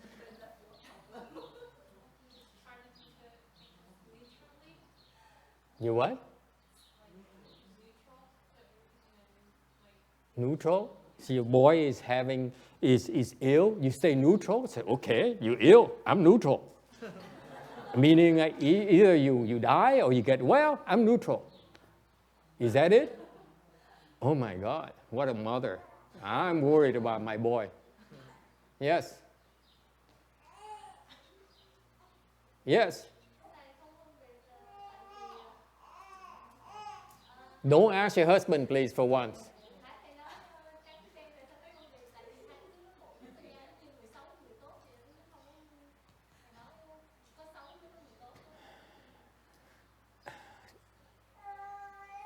Next lifetime. Kiếp sau đi con. Yes. Anyone?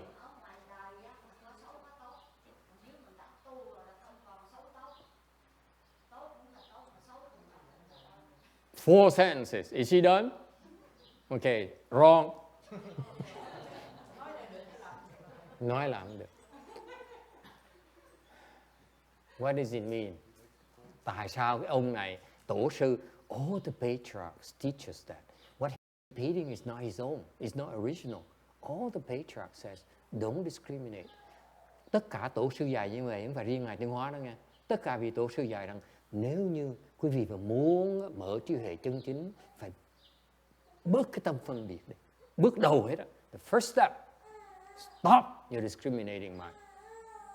Bước đầu của mở trí huệ mình đó, là phải ngừng cái tâm phân biệt. Stop discriminating mind. How is it possible? Làm sao nó ngừng được? Yes.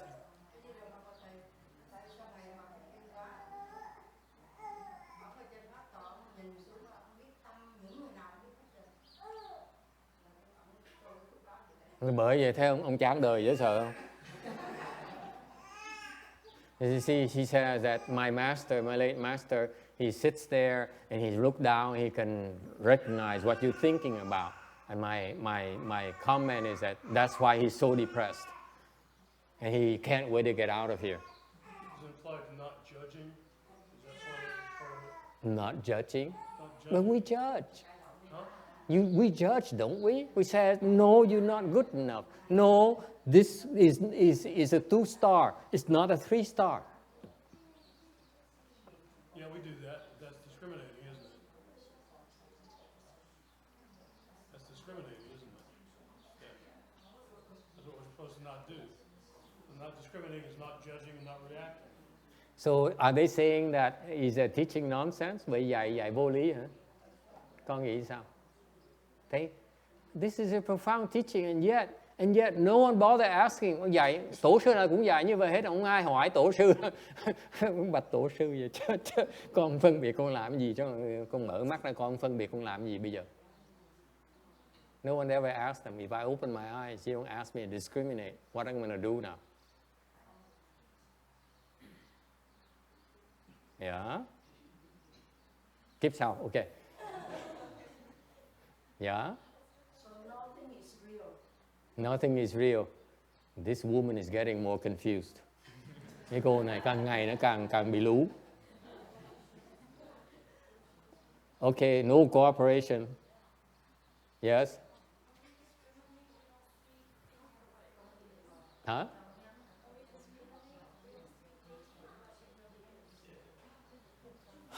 Yes, we confuse anyway. Yes. Vậy nghĩa là sao cô Lan? Không phân biệt nghĩa là sao? Huh? Yes. Of course you don't know. Okay, I will tell you what it really means. Sẽ giảng các vị nghe cái ý nghĩa của câu đó. Không phân biệt nghĩa sao? Don't discriminate. What does it mean? Nghĩa là it means that time is up. Hết thì giờ rồi.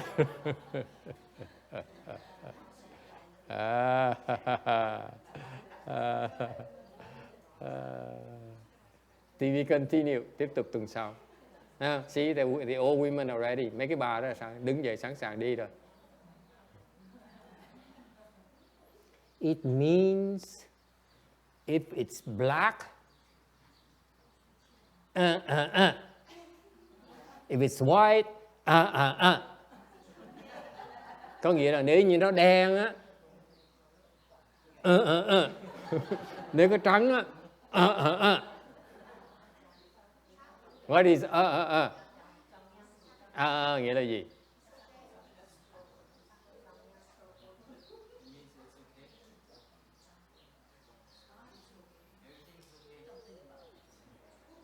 It means do not get afflicted.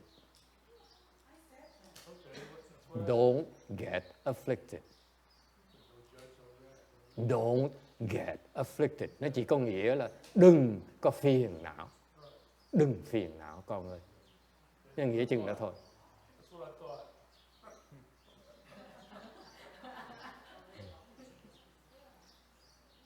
Almost doesn't count. Đừng phiền não. Don't get afflicted. That's all it means. Okay? Đừng có phiền não. If it's black, it's okay. It's white, it's okay. Okay?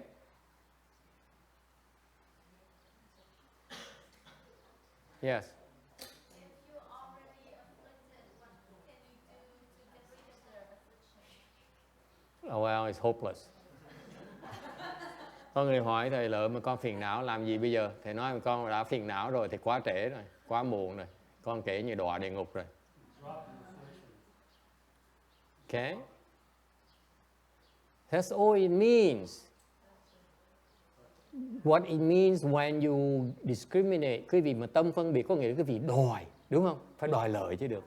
See, this is why the Chinese is so teaching is so difficult to follow. Tại cái lời dạy cái mấy tổ sư đó, họ có cái mật mã ở trong đó, khó mà hiểu lắm. Sự thật là như vậy đó. That gives us low lives like me a job to do. Thành những cái người mà trình độ thấp như thầy mới có chuyện mà làm giống gì hết đó, rất giản dị. Ok? Tại vì cái tâm phân biệt á, đừng có phân biệt chỉ có nghĩa là khi mà cái tâm cái gì mà nó đòi phân biệt cái nó đòi trắng đòi đen. You see what happens when you discriminate is actually what's implied by that is you favor one over the other. That's what the problem is. Khi nói cái chữ phân biệt đó, agree or disagree. Cái vị khi nói phân biệt là cái vị trong tâm cái vị đó là thiên vị rồi. Thích cái này hơn cái kia. Vì vậy mới phân biệt. That's why you discriminate. You favor one over the other. You look for advantages. Cái vị đòi cái lợi. Yes? You want to gain. Cái vị muốn lợi. Okay? That's implied. This is why the teaching is not the way the Chinese teaches is not that obvious. Tại những cái phương pháp người Tàu dạy họ có nhiều cái uẩn khúc lắm, có nhiều cái tế nhị đó, khó mà hiểu lắm. Okay?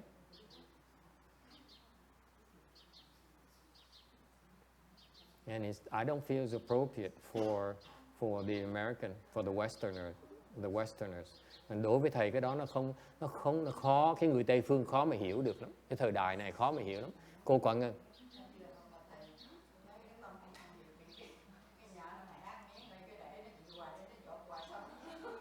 And she says, if you don't discriminate, if the roof leaks, you ignore it and it keeps on leaking, and pretty soon you have no house to live. Cuối cùng không có phòng về chỗ ở nữa. Bởi gọi là thực sự là không có tâm phân biệt. It really means you have no discrimination. Okay? That is correct, đó rất là đúng. Okay? Dọn tới chùa ở. You move into the temple.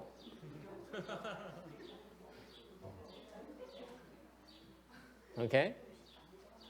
Don't discriminate, I repeat again, only means that don't get afflicted.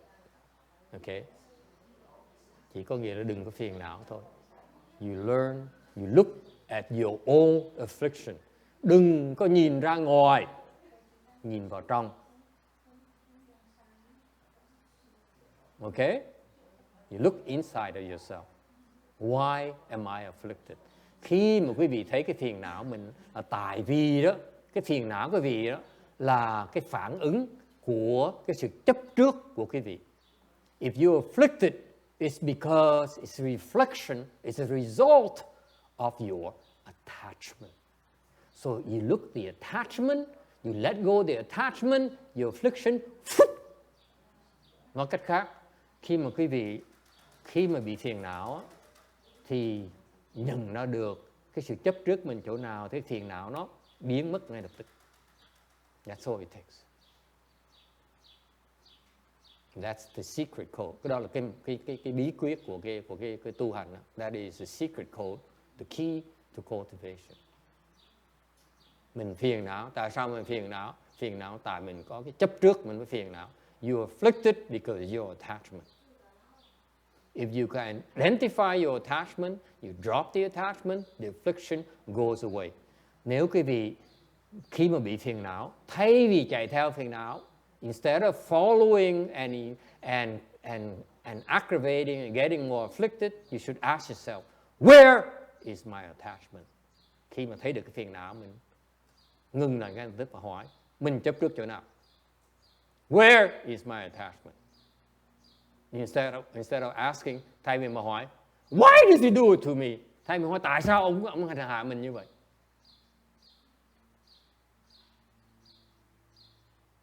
Ok?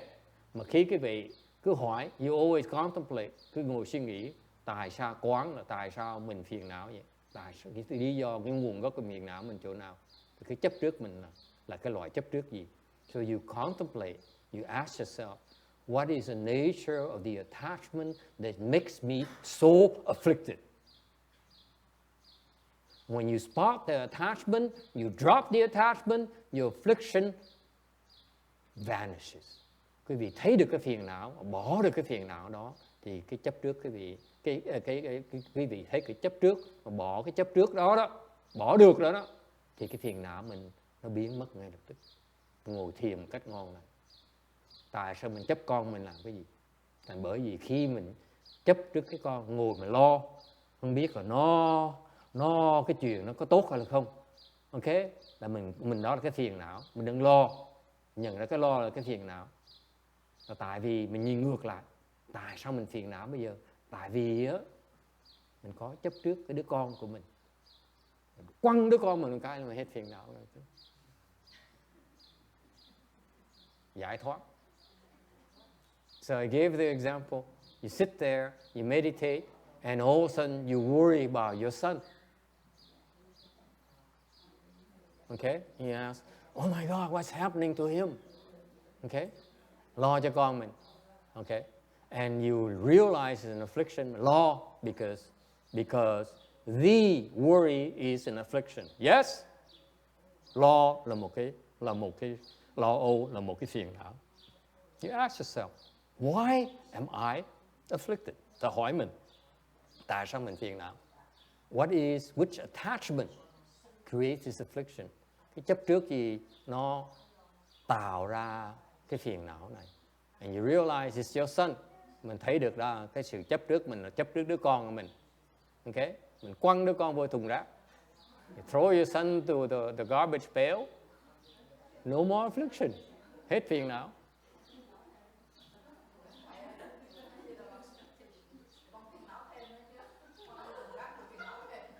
Ngụ Yến says she disagrees. She even have more afflictions.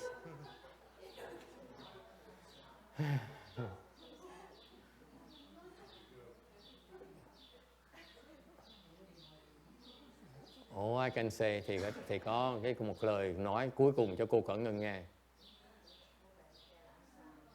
Về vàng về thành đi con ơi. Please go back to CTTB. It's too much. Cái này khó quá đi. Khó quá dạy không nổi. Okay. And you know, the funny thing is that it's not that easy to drop the attachment. Cái khó là khó bỏ cái chấp trước mình. Nói thì dễ thôi chứ bỏ không được.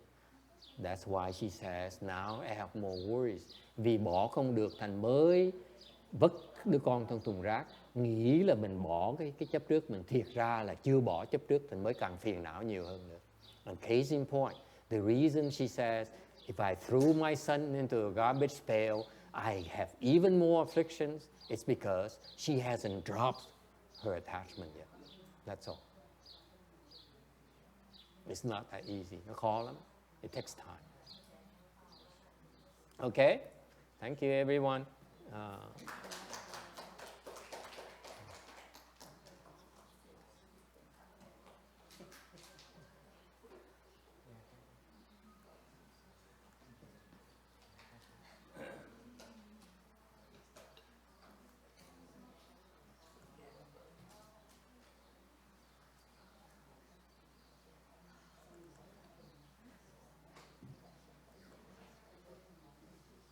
Oh my God, we're coming to the end of the sutra.